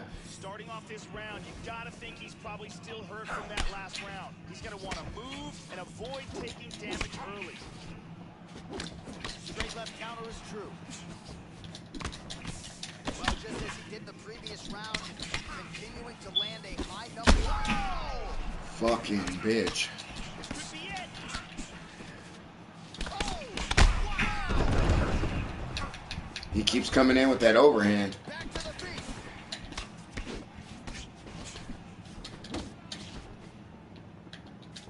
Left hand lands flush over the top. Oh, he might be out. This could be it right here. Oh, Wow, he slipped like that. He missed that one. good defense there. Oh, what a leg kick. All of those are blocked. Strong kick there. And again, Joe, he's showing a vulnerable... Trying to kind of get a little bit of distance off of him. opponent's striking range and leaving his head wide open to absorb... Trying to get a little bit of distance off of him so I can get this high leg kick on him. You know what I mean? He has attacked that area nonstop, probably targeting the cut. He's leaving himself open if I can get him, but he keeps throwing that goddamn He's doing a great job. back fist. So clock starting to become a factor here. Oh, Oh, he's really starting to apply pressure on him. There it is. he's got him stacked here. He's got to be careful as he has him stacked here, though. He doesn't get trapped into a triangle.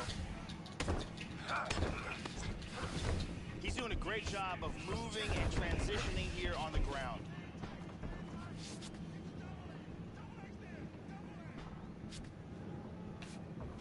Oh, blocks the shot.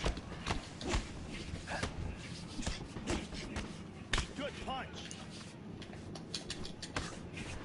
He's doing a very good job of parrying and blocking all the shots that are coming towards his head. Get off of me, punk.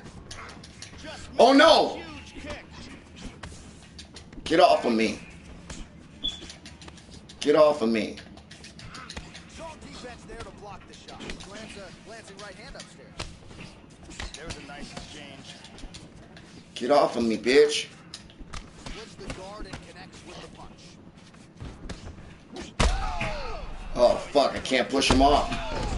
Can't push him off. Wow, he stomped on me, boy. Good shit. The fight is over. Wow. Beautiful shot to end the fight here. Outstanding knockout. Yeah, Joe, beautiful Well, shot to end the fight. I learned something. I wasn't using the push.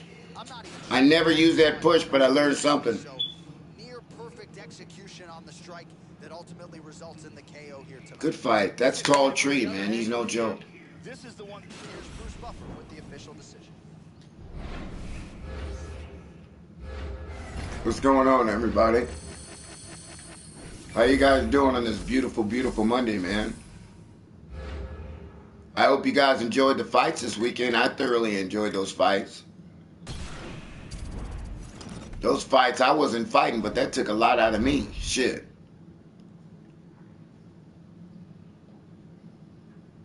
We had a lot of cool things that went on, too. Shit, I don't even know how many views we got, Iron Basis, but I want to say we got 2,500 views for Friday night's commentary. 2,500. That's pretty good.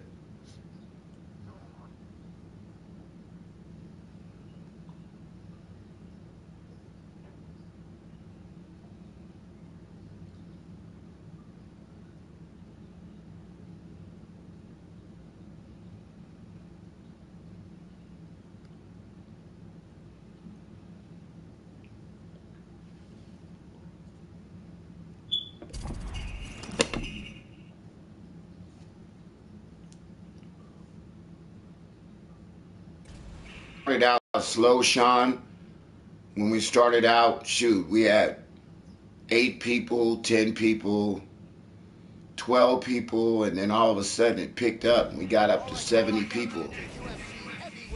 Maybe close to 80 people on the stream. So it was pretty cool. I want to say I might have saw it peak to 80 one time, but then it popped back down to 70 something. So, you know, it was really nice, and then a lot of people were showing their love. You know, I never really realized just what the commentary would do. You know, why are people attracted to the commentary? But there was about 3 or 4 people that were at work, Sean, or doing something, and they couldn't watch the fights. So they basically said that they were listening to my commentary, which was pretty cool.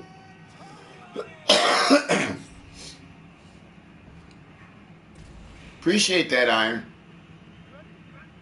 Matchup of southpaws here.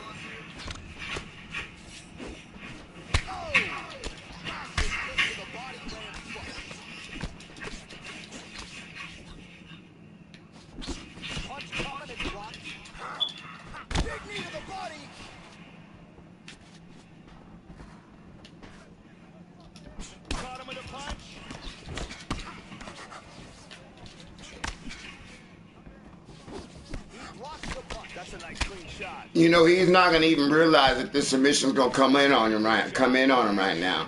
You know, he doesn't even realize. I'm not even letting him know I'm about the submission, trying to wear him down a little bit. You know what I'm saying? If I get it, oh, see, he's going to come in on me like that. Nogueira, come on, man. I want to get up. I want to get you in the submission. Get up. Get up. I don't mind going to the ground, partner. He doesn't even understand. I don't mind going to the ground. I just want to see what he got right here. You know what I'm saying?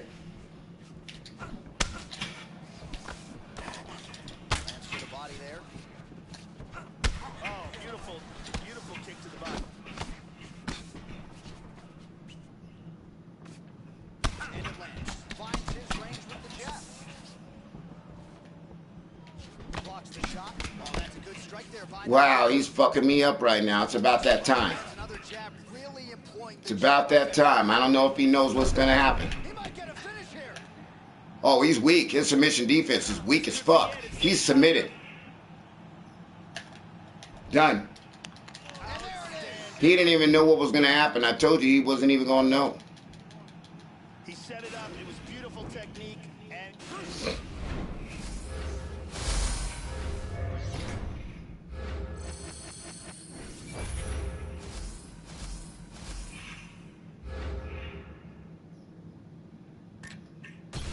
Fight against some guys in your division and it's easy peasy, and then you fight guys in Division 5 and you just get mollywopped. For me, it's been like that.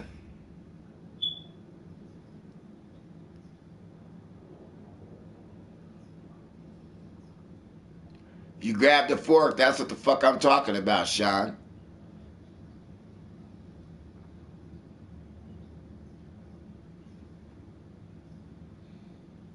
You know, I just picked up the steering wheel, man, and I got wires, and Jeff Meyer came over to my house and said, man, this is a cool little setup you got over here. Now I got this steering wheel hanging off my table, you know what I mean? And I got wires plugged in all over the fucking place. I got 2 fucking TVs. I got my TV that I watch right here on my left side. I got my big TV that I'm playing on. I got my tablet that's sitting right here. I got my laptop that's sitting right here. I got my fucking phone that's sitting right here. You know what I'm saying? I got my steering wheel, my gas pedals, my modem, my freaking PlayStation. I mean, I got these wires all over the fucking place, bro. Coming up next, it's a UFC Women's Bantamweight Division matchup. All right, without further delay, let's get you tonight's tale. Hell yeah. What city do you live in, Iron Bases? And they both possess. What city do you live in, brother? First round underway.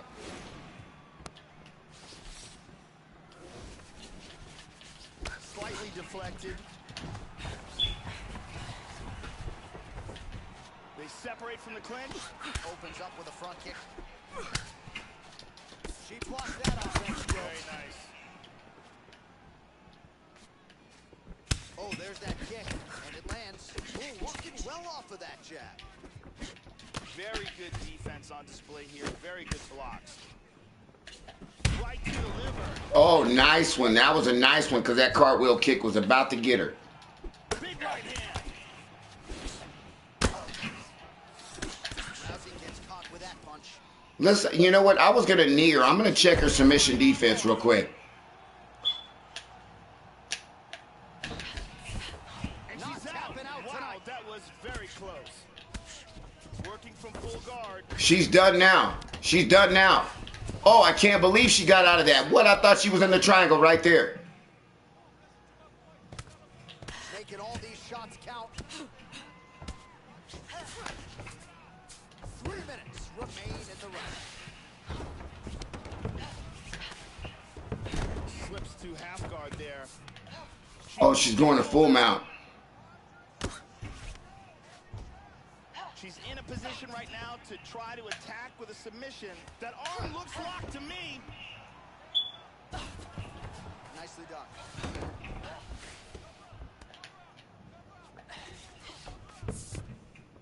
Oh, and she's back up again.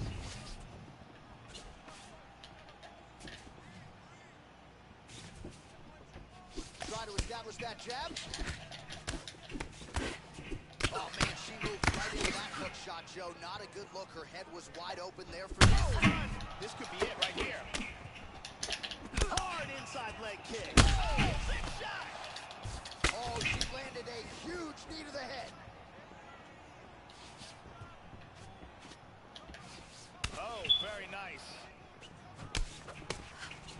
She blocks the shot, Joe. And lands a good shot.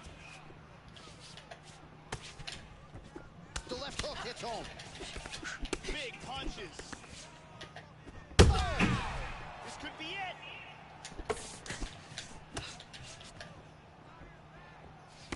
This fight is dangerously close to being stopped. Oh, vicious knee. There's a nice inside leg kick. Oh, Golly gee whiz, man. right here. Oh, fuck. Are you telling me I couldn't dodge that fucking hook? That overhand? Wow, this is crazy. This is a tough first fucking round. There's a single attempt. Now goes in and secures the takedown. Man, what a round, what a round. Oh, what a round, what a round.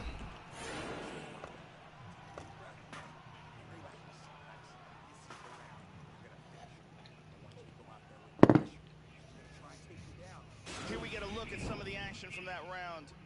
There's a nice kick to the body. Here's... Good to have Brazil's Jenny Andrade in the building here.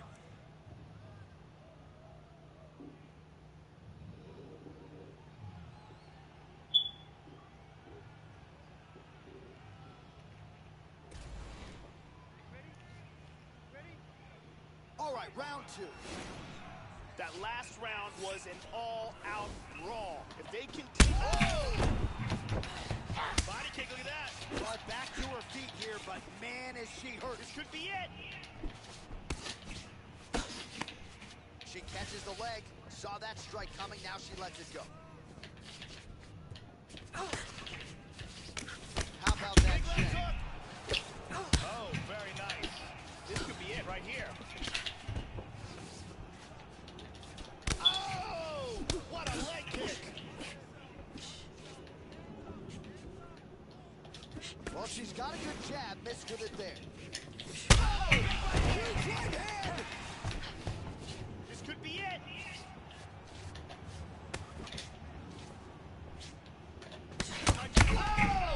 Shoot, wow. Throw them fucking hooks fast as fuck, huh? You throw them hooks fast as fuck, huh?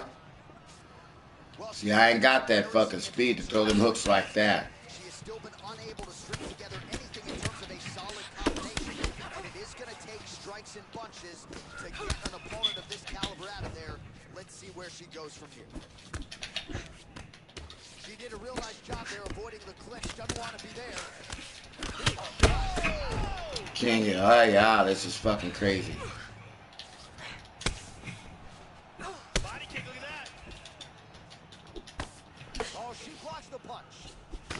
Well, she has certainly landed a high number of total strikes here in round two. She got the message from the corner to pick up the pace, and maybe it was just a matter of finding that striking rhythm, finding her range. She has certainly found it, Joe Rogan, here in round two. Nice punch by Rousey. Doing a fantastic job of blocking shots.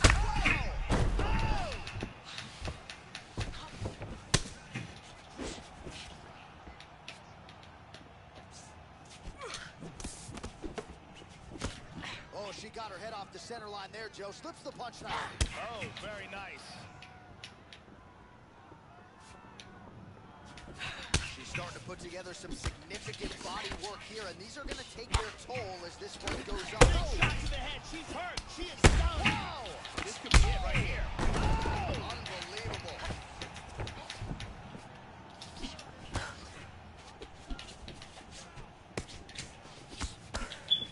Beautiful body shot there, too. She got tagged again. She's hurt. This could be it. 30 seconds to go. Big shots.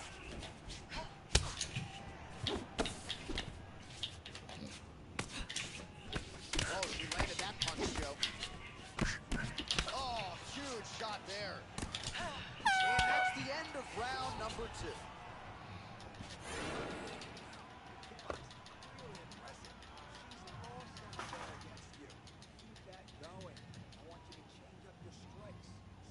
Let's see some of the action here.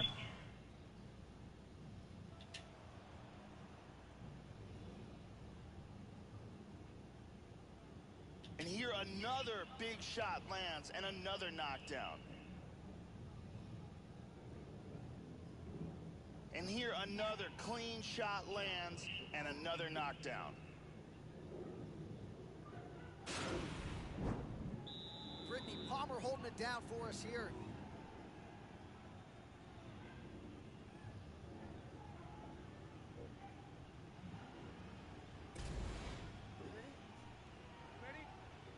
Third round underway.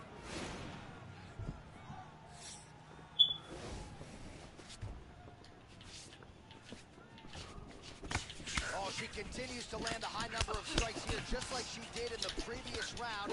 It's one thing to be aggressive, but also efficient. She is certainly doing that. Oh, this could be it right here.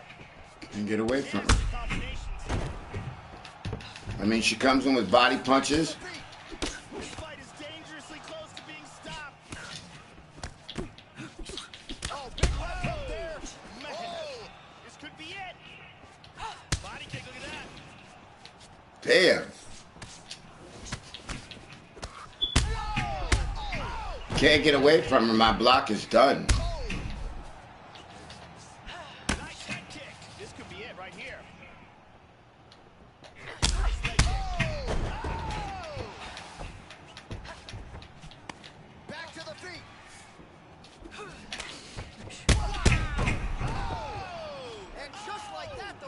is over.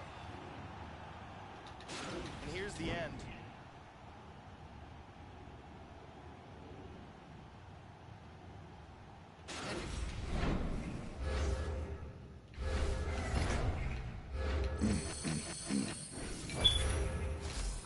All right, well, it's time to get a motherfucking break. I gotta take a 5-minute break, man. Yeah, I heard you what you said. She lacks sportsmanship. You know, I think that she should have when she fought Holly Holm and she fought Amanda Nunes, she should have did what she should that catered to her game to her game, and that's to go down to the ground and be more ground efficient on both fights. You think you're the best in the world because you get hyped up by everybody around you saying that you're the best in the world, but you've never been tested standing up. So now all of a sudden you get tested standing up by Holly Holm and you get knocked out. And you don't go to the ground and take Holly Holm to the ground. Why? All of a sudden you don't take her to the ground more often than you did is beyond me. And then you want to, I think it was Amanda Nunes, you want to bang with Amanda Nunes after you get knocked out. What the hell were her coaches telling her? I don't know. So I think that Ronda Rousey didn't like getting knocked out, and I think that she felt that she could make more money without the grueling fights and workouts and training and of UFC. I feel that she could probably, now that she has a name for herself, that she went to WWE and she could travel and she could spend time with fans, and it's more of an entertainment aspect than a fighting aspect.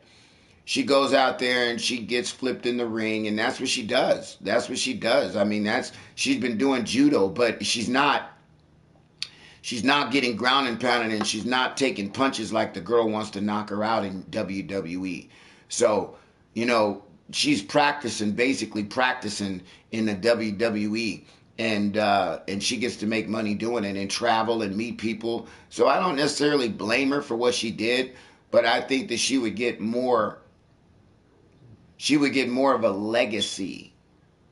She would get more of a legacy with her name if she hadn't quit. You know what I mean? There's a lot of wrestlers out there. There's a lot of wrestlers. Kurt Angle, there's a million wrestlers out there. But how many champions do they have out there? How many women's champions do they have out there? Not a lot. So her legacy, in my opinion, would way hold up a lot more if she had stayed in the WWE or stayed in UFC, and she had fought in UFC and came back, took some losses. Even if she had taken 2 more losses in a row, you fight. That's what you do. You know, you'll get your wins back.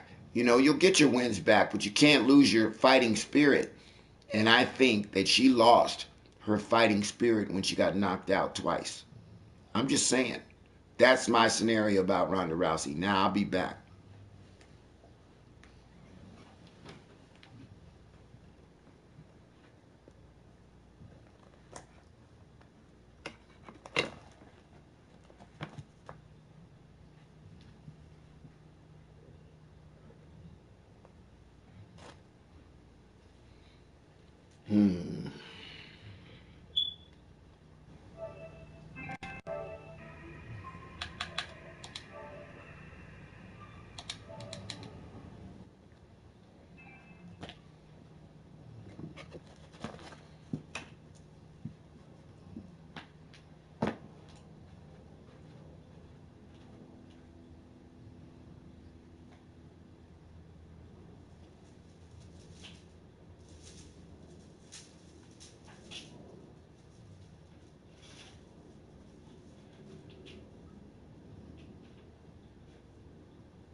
I'm back, guys.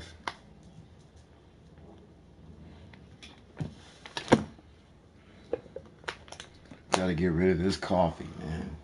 Ronaldo, hola.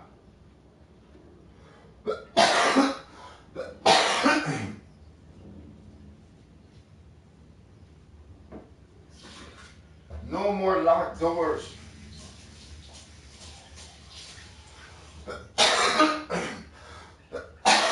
Excuse me.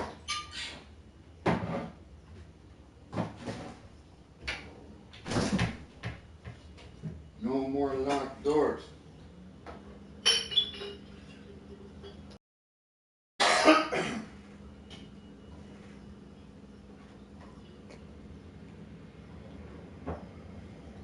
All right.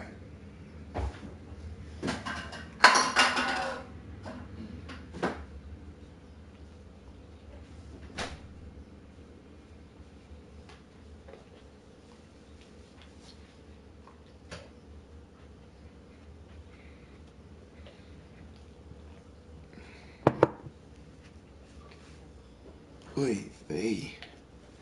Hey. Hey. Should put some music on.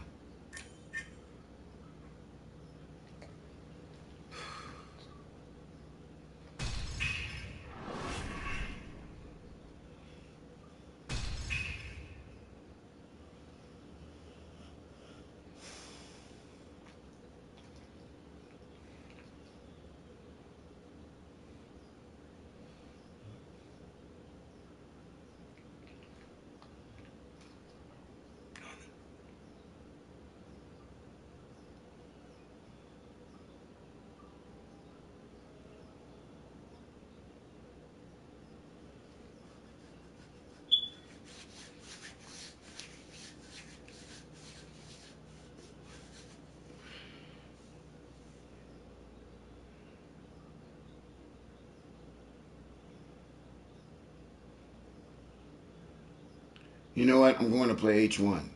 Anybody want to go play H1Z1?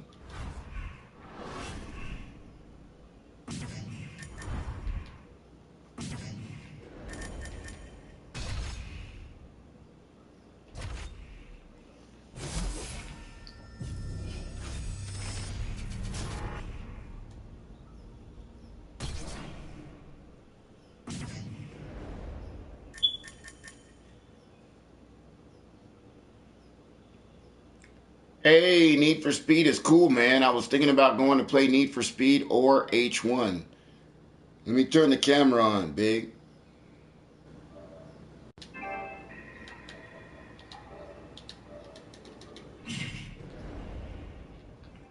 You know, I really like Need for Speed, man. I've always liked Need for Speed. But, you know, I'm getting older and playing them hours driving around the map and shit like that with the steering wheel is a lot of work. Like a lot of work. You know, there used to be a time when I enjoyed driving around, you know what I mean? But nowadays, you know, getting on this game, driving for 2 or 3 hours, that gets on you after a while.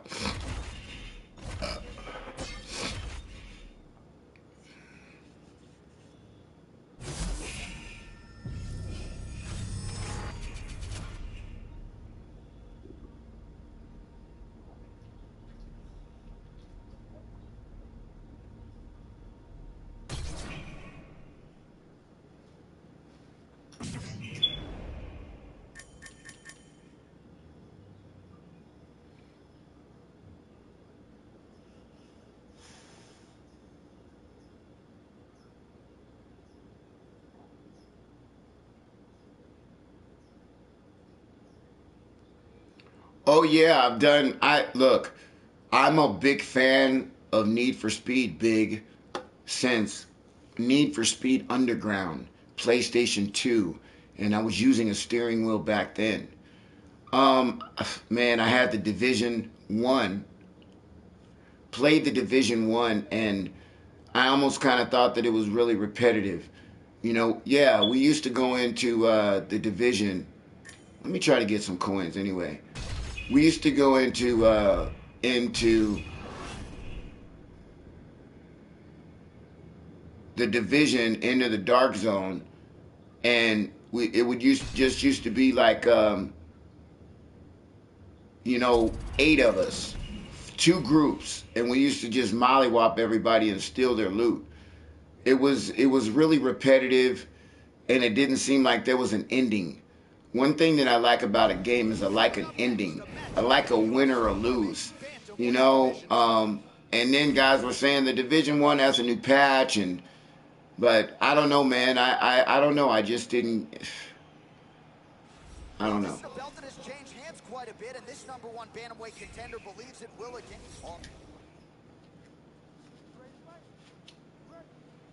All right, here we go with this championship fight. Will we crown a new UFC women's? Oh, look at this! Who saw that coming? Back to the feet.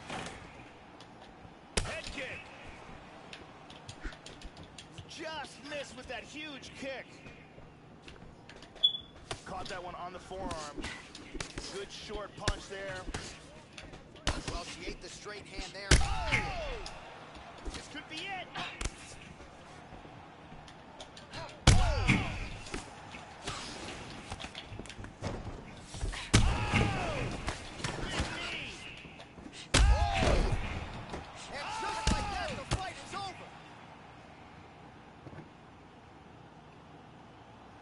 Beautiful strike here to end the fight early in the first. Yeah, Joe, how about the knockout there? Beautiful technique to land the fight-ending shot. And again, we're a broken record when it comes to cruising.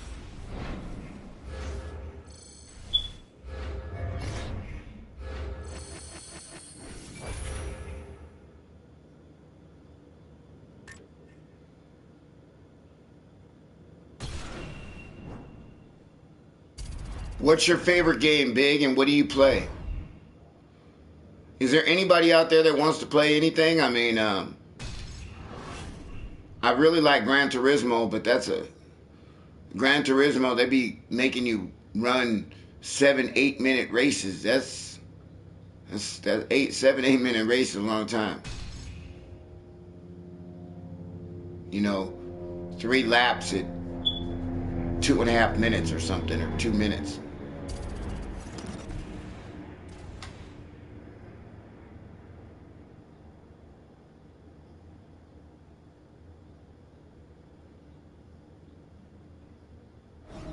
Coming up next, a matchup for the UFC Women's Bantamweight Division title.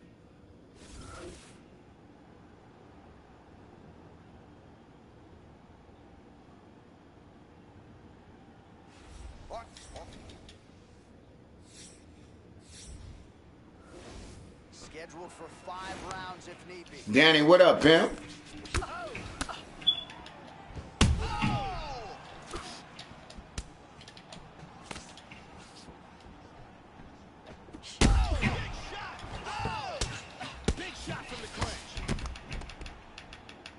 Hey, Danny, what game do you like to see me play?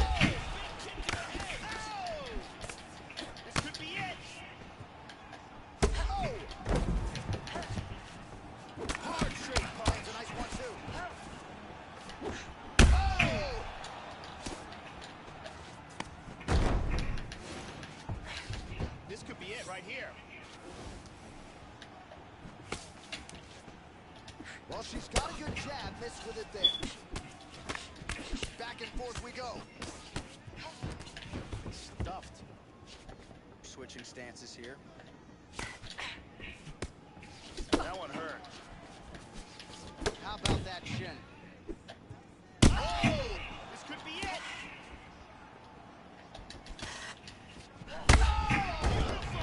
it. Wow. Back to the feet. Huge kick misses.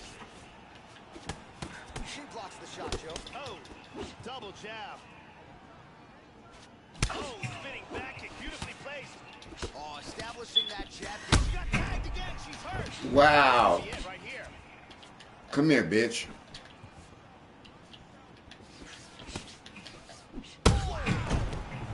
That's it. Just She's like out. that, the fight is over. Wow. What a knockout. And here's the end of the fight. Let's see it. Bruce Buffer has the official decision. Here's Bruce. Ladies and gentlemen, referee Eve Levine has called a stop to the What do you mean a truck simulator? Like, what do you mean a truck simulator? What does that mean? declaring the winner by knockout and still the undisputed. I mean, I'll play, you asked me yesterday, I'll play any driving game, Danny. Anything that I can use a steering wheel. I don't use racing games with a controller. That's why I bought a steering wheel.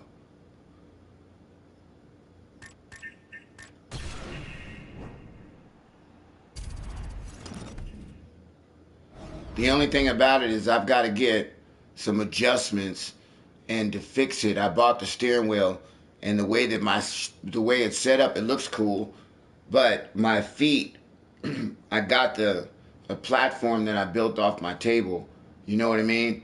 And then put the steering wheel on top of it. So the steering wheel's in a good position, but the pedals need to be forward.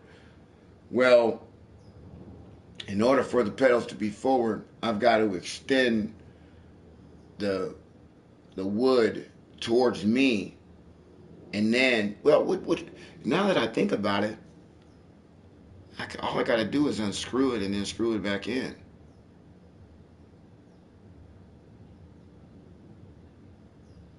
And then that'll give me the space I need.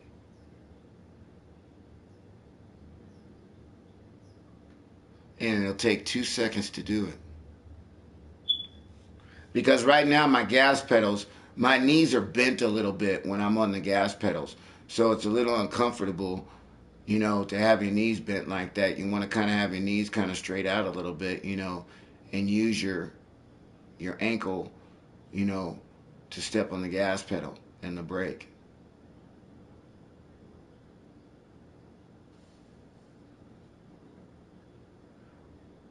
Gravel. I've never heard of a game called Gravel.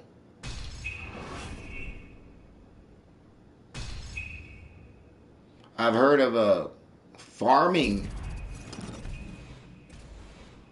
Oh, it's cold in Ohio. I'm sure it is. I used to play Dirt. Dirt, the racing game.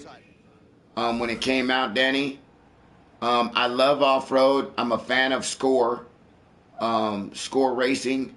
MIKE-TYSON. I'm a fan of all of that. So, I really like Score. The one thing that's good about Gran Turismo is Gran Turismo gives you an opportunity to race, Need for Speed.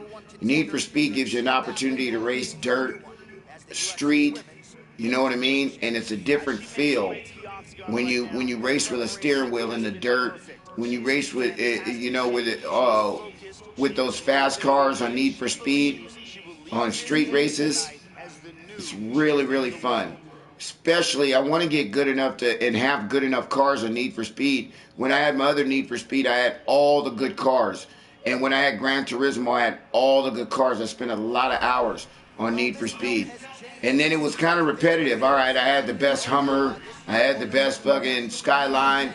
Undisputed UFC Women's Bantamweight Champion of the world.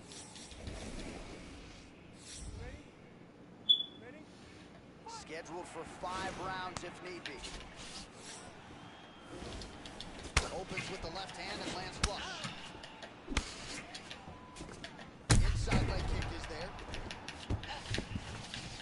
Well, she's up, but she looks hurt. Oh, huge block for her, Joe. That landed.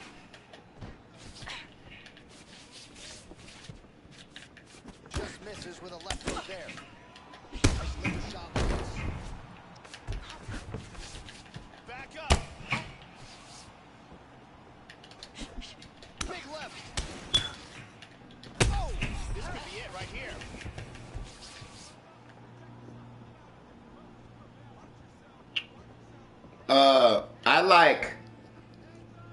Big fan of the supercars, Danny. I'm gonna have to get her against the fence, or I'm gonna lose this fight. Straight right hand, but she missed.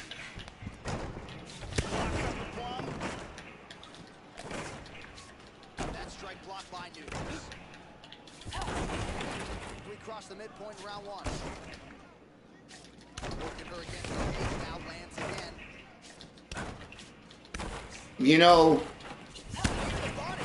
believe it or not, the Skyline's a good car.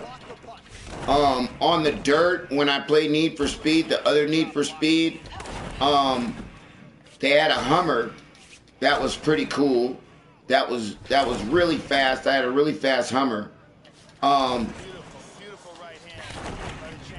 The little Volkswagen Rabbit, believe it or not, the Rabbit is good and handles really good in street races, bro. That choke is deep. That guillotine is tighter and tighter. She might have to tap any second now. That's it. That's it. We'll do it. Use great technique to get the choke and get the win. Well, they get the desired result. I'm more of a circuit racer in Need for Speed. You know, I like to race the circuits and, you know, go through the streets and, you know, race like that. That's what I like to do. The tracks and, you know, all that drifting and all that stuff. I'm not a real big fan of. Real tight choke here.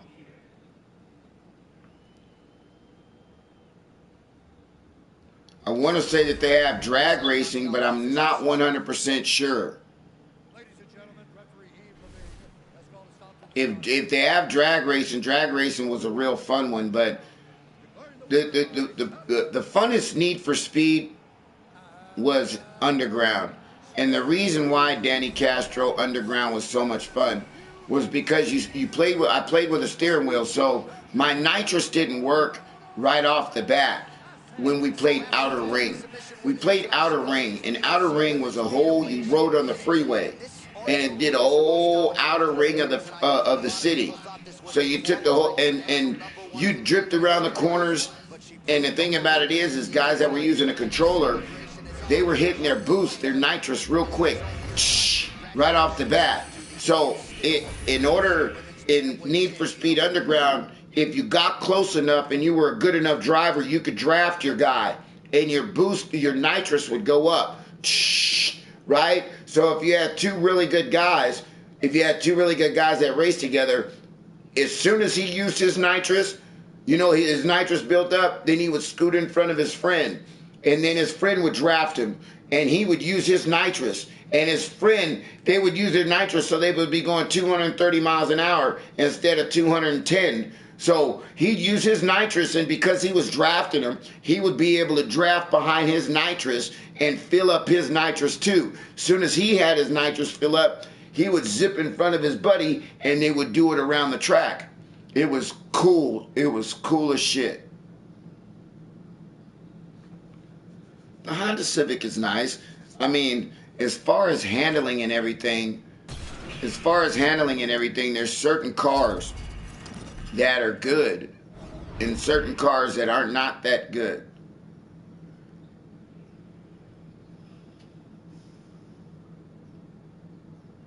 Oh, you like the Lamborghini Diablo, huh?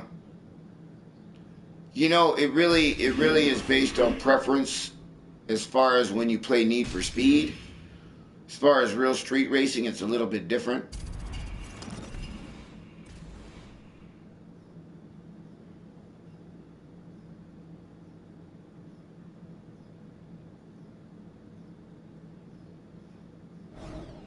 Coming up next, it is our main event, a matchup for the UFC. All right, now let's get to the tail of the tape for this women's bantamweight championship fight. So 3 years the gap in age between these two fighters. I mean, the one thing about it right now, like I said, I wanna do the Women's bantamweight title is on the line. Oh, she blocks the punch. Opens with the left hand and lands flush. The kick is there to the body. That's a good strike there by Rapp. Oh, no! Ron is in trouble. Oh, look at this! Who saw that coming? Ooh, nice hook lands there, Joe. Oh! This could be it right here. Oh! Whoa.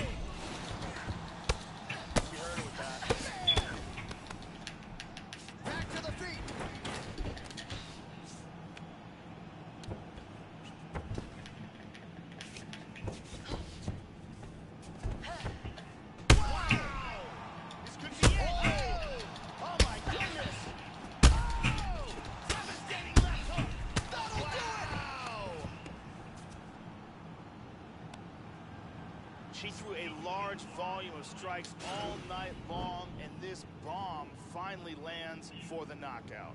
Well, that was just a gorgeous shot to end the fight right there. Absolutely flush on the length. All right, here now, Bruce Buffer with the official decision. Ladies and gentlemen, referee Herb Dean has called stop to this contest.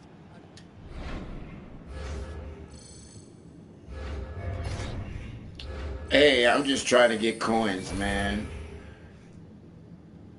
Trying to get coins, my brother. Before I go play another game.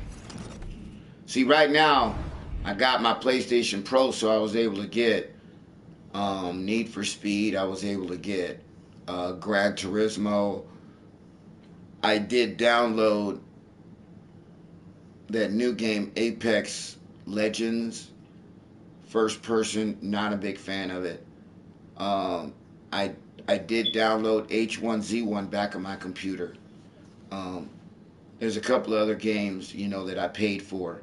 WWE that I paid for that I've only got 3 hours in. 2K18, I've got 3 hours in that game. What else? Hunter Call of the Wild, I got about 2 or 3 hours in that game. I took that game off, so I haven't downloaded those 2 games back on my PlayStation, but I did download H1Z1. And now I got my games. I got Red Dead Redemption, Assassin's Creed, Ghost Recon. I got Steep. I got Gran Turismo, UFC 3, Need for Speed. I know I'm missing like 2 more. What was that link there, Daddy? What link was that, brother? Because I don't have my laptop up right now or nothing to check it. What was that link? If it's important, I'll go click on it and try to find it.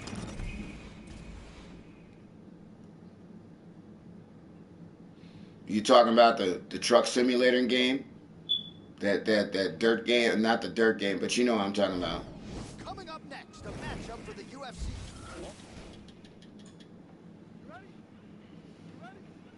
Scheduled for 5 rounds if need be. Oh, landed the inside leg kick there. Already a welt on her opponent. Trying to establish that jab once again. And she connects there. Oh!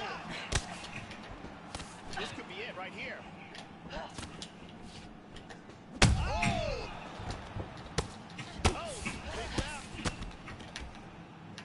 Back to the feet. This fight is dangerous and close to being stopped. Oh! This could be it. Oh, very nice. Wow! That's it! That's it! And here's the end of the fight.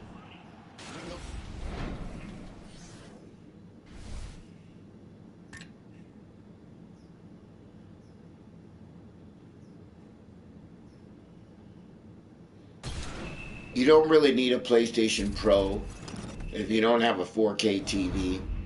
I bought my kids a PlayStation Pro because eventually they might get a 4K TV. We got a 2-year extended warranty on both PlayStation Pros that we got.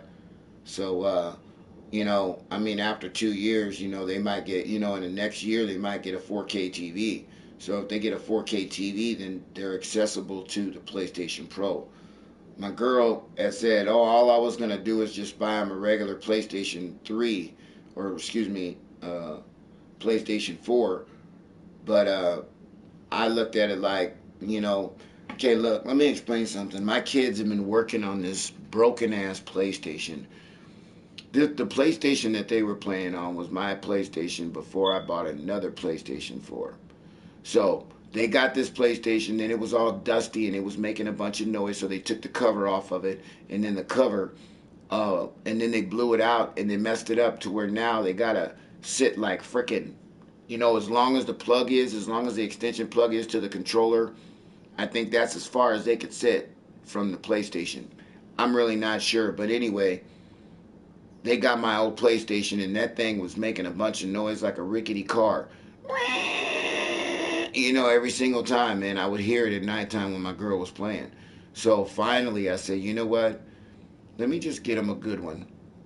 Let me just get them what they want, the best in the business, and we'll be done with it. So now I don't even hear the PlayStation. I'm sure, I make them sit back away from the TV now, and there you go.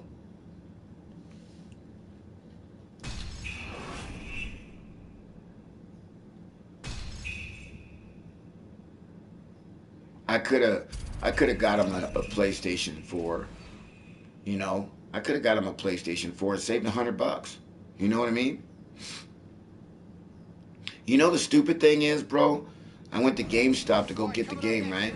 They had a PlayStation Pro, a used one, for $20 cheaper.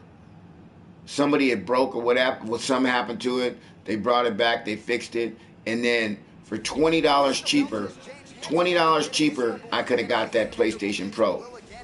Are you serious? All you're gonna give me at GameStop? This unit has been taken back to the manufacturer and fixed, and you're selling it for $20 cheaper? You need to sell that bad boy when they're going for $400. You need to sell that bad boy for $350. You know what I mean? Give a $50 discount on that bad boy. You can't give a $20 discount when somebody can spend another $20 and be guaranteed that it's brand new and it hasn't been opened or tampered with. Come on. Well, this belt has changed hands quite a bit, but not since it's been held down by this young woman, the reigning defending.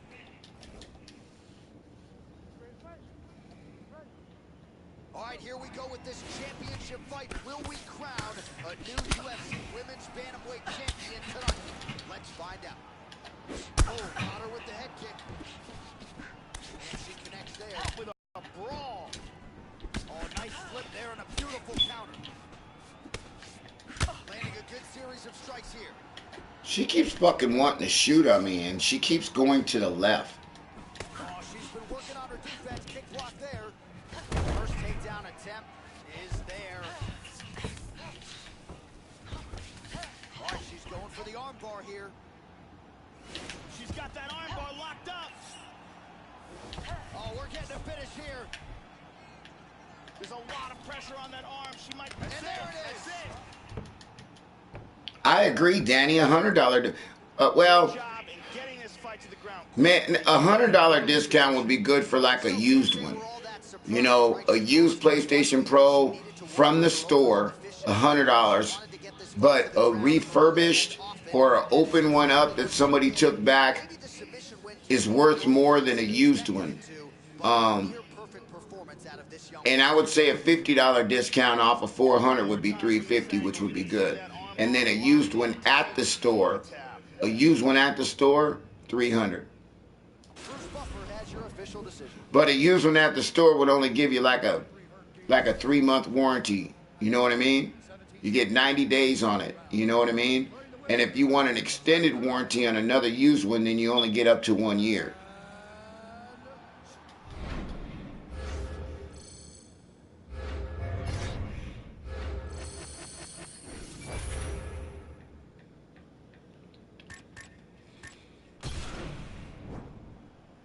$20 discount.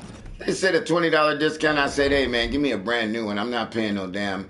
You ain't gonna hustle me into a Look, bro, I bought this steering wheel. I'm very disappointed. I bought the steering wheel, right? Steering wheel is not cheap. This is the best steering wheel that they have on the market. And I bought the steering wheel. I brought it home. Looked brand new. In the packaging, plug the power thing into the wheel mechanism, the power plug into the wheel mechanism, and when I plugged it into the wheel mechanism, it worked. It came on, but then I noticed that like when I was starting my PlayStation, like the power light wasn't on. I'm like, what the hell? So then I wiggled the power, and now all of a sudden the wire, and now all of a sudden the steering wheel wants to move. I'm like, what the hell's going on? So I played for probably an hour and it didn't have no force feedback. And I'm wondering if it's because of the cars, because it's a brand new game, you know, and I don't have the cars built up enough to feel the force feedback.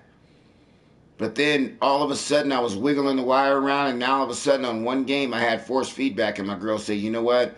You need to take that bad boy back right now.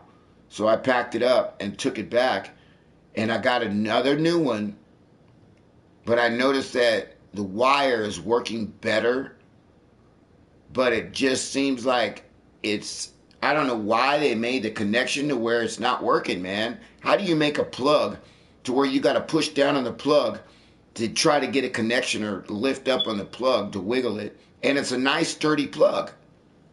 I'm not getting it. So we do have force feedback on the steering wheel, which makes it really, really tough to drive around the city. You know, when I used to play NASCAR and we used to do 50 laps, your car, I'm grabbing that steering wheel, gripping that steering wheel like a real driver, because the force feedback on it is so tough. And when you get clipped by another car in NASCAR and you're playing Talladega or you're playing Daytona and you're following behind cars and you're drafting behind cars, any little touch has your car moving around.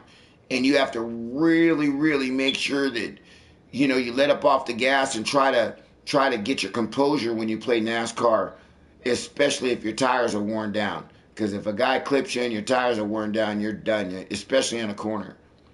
So, I don't know, man. When I would play a 50-lap race, I would be able to play 5 or 6 50-lap races in one day. Man, I probably could play 1 or 2 50-lap races. That'd be it. Maybe 2.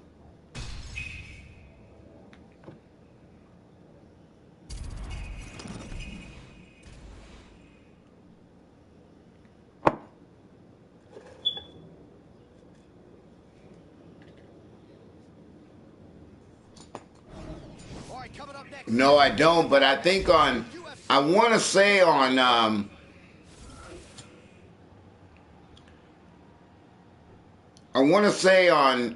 Gran Turismo, they have a NASCAR section. I haven't even checked it out. I want to play online. And it's hard to believe, given how dominant Ronda Rousey was, that a few years later, we could be calling someone else the most dominant bantamweight of all time. Enter the Lioness Amanda. I don't know if I'm far enough in the game to unlock the NASCAR section on Gran Turismo. As she makes her way to the octagon right now, her preparation has been perfect. She is in fantastic shape. She is focused. She is motivated, and she believes she will leave this cage tonight as the new champion of the world. The game's been out for a year, so all these guys got an edge on me. So in order for me to get an edge on them, I've got to go and get my cars unlocked, get some money built up. Has changed hands quite a bit, but not since it's been held down by this young woman, the reigning, defending, undisputed UFC Women's Bantamweight Champion of the world. She has really set the standard for excellence at 135 pounds. Tonight, though, facing a #1 contender that comes... Matter of fact, we'll go race right now after this fight, Danny. We'll go race. In stamping her legacy as one of the greatest bantamweight fighters and champions of all time. The champion is making her way to the cage right now. Her preparation for this title bout has been absolutely according to plan. She is focused, she is in great shape, motivated and determined to step in here and put on a championship level performance and retain her title. Ladies and gentlemen, this is the main event of the evening. And when the action begins, our referee in charge of the octagon is Herb T. And now, this is the moment. You know, Danny, I thought that as long as he had his legs up off the ground, that he was able to take a knee, but if he had one knee on the ground, that it was illegal. From what I saw, I didn't see it as illegal during the fight. I didn't understand what I missed about the knee, but I guess if it was illegal, John Jones should know better. He should know better. So, but in the heat of a battle, In the heat of a battle, a lot of times adrenaline kicks in, but he is a professional.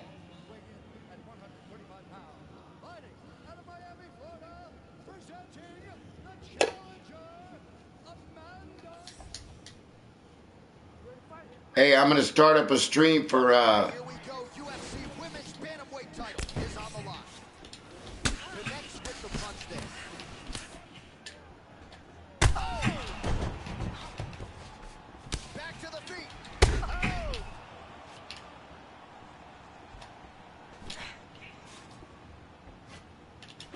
She missed with that jab. How about that shin? Nunes gets in the clinch yet again. The left hook hits home.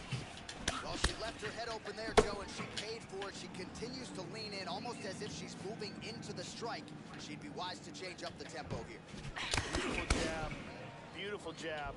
Sharp timing. Some nice back and forth action here. Big shot to the head. She's stunned. She's hurt. This could be it. Body kick. Look at that. Nunes goes for the clinch now. Looks like a recovery mechanism here, Joe. Needs a nice right hand. Head kick. Good overhand. Wow. That left high kick came out of nowhere. Misses the takedown. And she misses with the left punch there. Good shots by the champion. Oh, this could be it right here.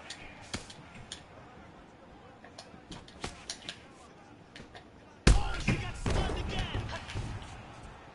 Back to the feet. Big shots. Oh, what a leg kick.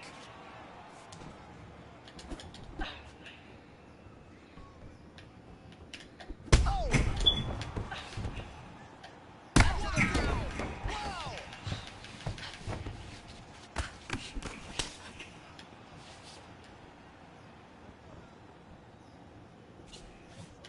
Joe, Oh, this could be it.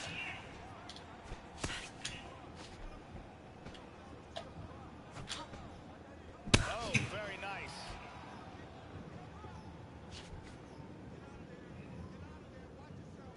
That one hurt. nice combination of kicks there. Oh! That's it. She's out. Oh, wow. What? Toughest Gamer. What up, partner? She threw a large volume of strikes all night long. All right, we're going to go see if we can find NASCAR on Gran Turismo. Like I said, I don't think, I played maybe an hour and a half of Gran Turismo. I love that game. I ran a league. As soon as I start playing it and I start getting with guys, I'll probably start up another league over there at Gran Turismo. Beautiful, beautiful league I ran. They had some awesome paint schemes and everything. So right now, do me a favor, guys. We are going to Gran Turismo right now. I'm going to start the stream right back up. It'll be right back up in 1 minute. Don't miss it. Here we go. Come back, you guys. Don't go nowhere.